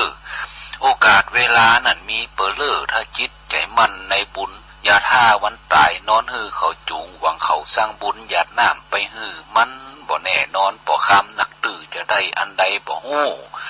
ย้อนว่าวันใดเฮาตายหมู่เขาหนัวหลับลู่สุรามีแต่บับกำกึดพอเตือนหนาเรื่องบุญนั่นกาแย่เหี่ยสักหน่อยข่าวสารบรรยายไขมาเป็นถ้อยขอปงลงวางอย่างพักถ้าบ่ตัดใจอภัยเนื้อครับบ่ได้ว่าฮือคนใดข่าวซอใหญ่อย่างไว้เต่าอีเต่านี่สู้กันฟังก่อนและนายเฮยเอาแล้ว เสียงจากปอนนานปอจานเนอตัวแทนปอจานนะนี่นะเอาขอบคุณพระอาจารย์ปอนนานทุกวัดทุกวาเนอปอจานบัดเดียวนี่เปิ้นพัฒนาหมดเนอสถาเปิ้นมีการอบรมปอจานเป็นหลุนนะสถาเนาะฉะนั้นก็ไผที่มีวัดมีว่าปออาจารย์เนี่ยสำคัญกันแล้วเนอบางคนนี่นะปออาจารย์เนี่ยนะเป็นคนขับรถเหนือตู้เจ้าแล้วก็ส่งเขาศรัทธานี่นะบอกบุญศรัทธาเนี่ยมีหันหมดมีที่ปออาจารย์หมดนะถือว่าเป็นมรรคนายกที่สำคัญเนอผู้นำทางศาสนาเฮานะฝากฟังไว้เนาะสถาวันที่ก็เดี๋ยวขอตักตังลายให้หน่อยเนาะก็วัดพรหมมงคลท่าล้อสาว6น้อแม่จงดี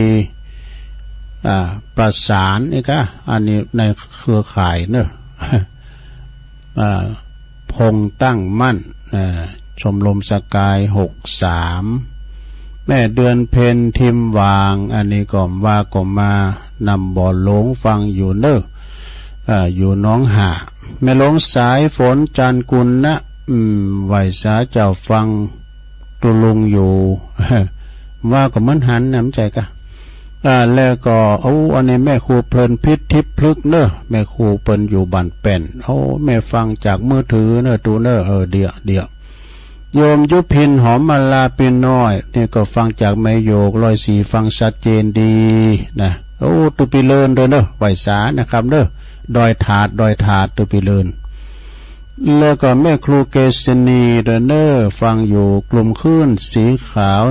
143ตัวแล้วก็คนดอยนกยุงไหวสานะครับเด้อหลวงพ่อพระครูสันติเจติยากรอันนี้ขอขอบคุณที่เปิ้นได้มาฟังพระมหาเถระเนาะเจ้าคณะตำบลแล้วก็คุณยายจันแม่จันเลื่อนใสโดยนะแม่จันก็ฟังอยู่ว่าก็มาแม่จันแม่เดือนเพ็ญแม่อมราเขาทีมงานของเปิ้นปอสะอิ่งเขาเนี่ยปออุดมแม่เทมวันมากันหลาย ทีมงานถวายเพลเนาะ ทีมงานถวายเพลก็ขอบคุณนันเฮียตีด้วยเนอะเฮียตีก็เคียงบ่าเคียงไหลตุลุงอยู่ฮะนะโยมพิสมัยโดยอันนี้ก็เป็นตักตังลายวันนี้ตุลุงบ่ได้เปิดสายเด้อเนอะสถานเนอะได้เปิดสายเติมพี่ยังเปิดฟังตุลุงก็ดีใจละนะเอาไว้โอกาสหน้าเนาะวันนี้อารัมพบทมา2 ชั่วโมงจบพอดีเนาะวันพุธก็มาฟังพระอาจารย์เน้นหลักเนอะว่าเพิ่นก็มานะว่าเพิ่นก็มาคือเพิ่นได้ได้เอื่นกับศรัทธาอยู่วัดสันเมืองเนอะในวันพุธนี้ก็เพิ่นจะมาเข้ารายการตั้งแต่บ่าย3 โมงถึง5 โมงในเวลาตุลุงเนี่ยนะแล้วก็มกเจ้าก็ฟังท่านพระสมุพงศกรธรรมทีโปจากวัดปักตั้งสมาคีมอลสีเนาะเอาละสดาญาโยมตุลุงนำรายการจากลาศรัทธาไปก่อนเนอะอุพิภาประกันได้สมมาอภัยครับปอหน่อยปอนั้นปอจานนำวัดเลยเนอะอยู่ดีมีสุขเหมือนกันกูก่อกูโกนจัตตาโลธรรมาวัฏตันติอายุวันโนสุขังปะลัง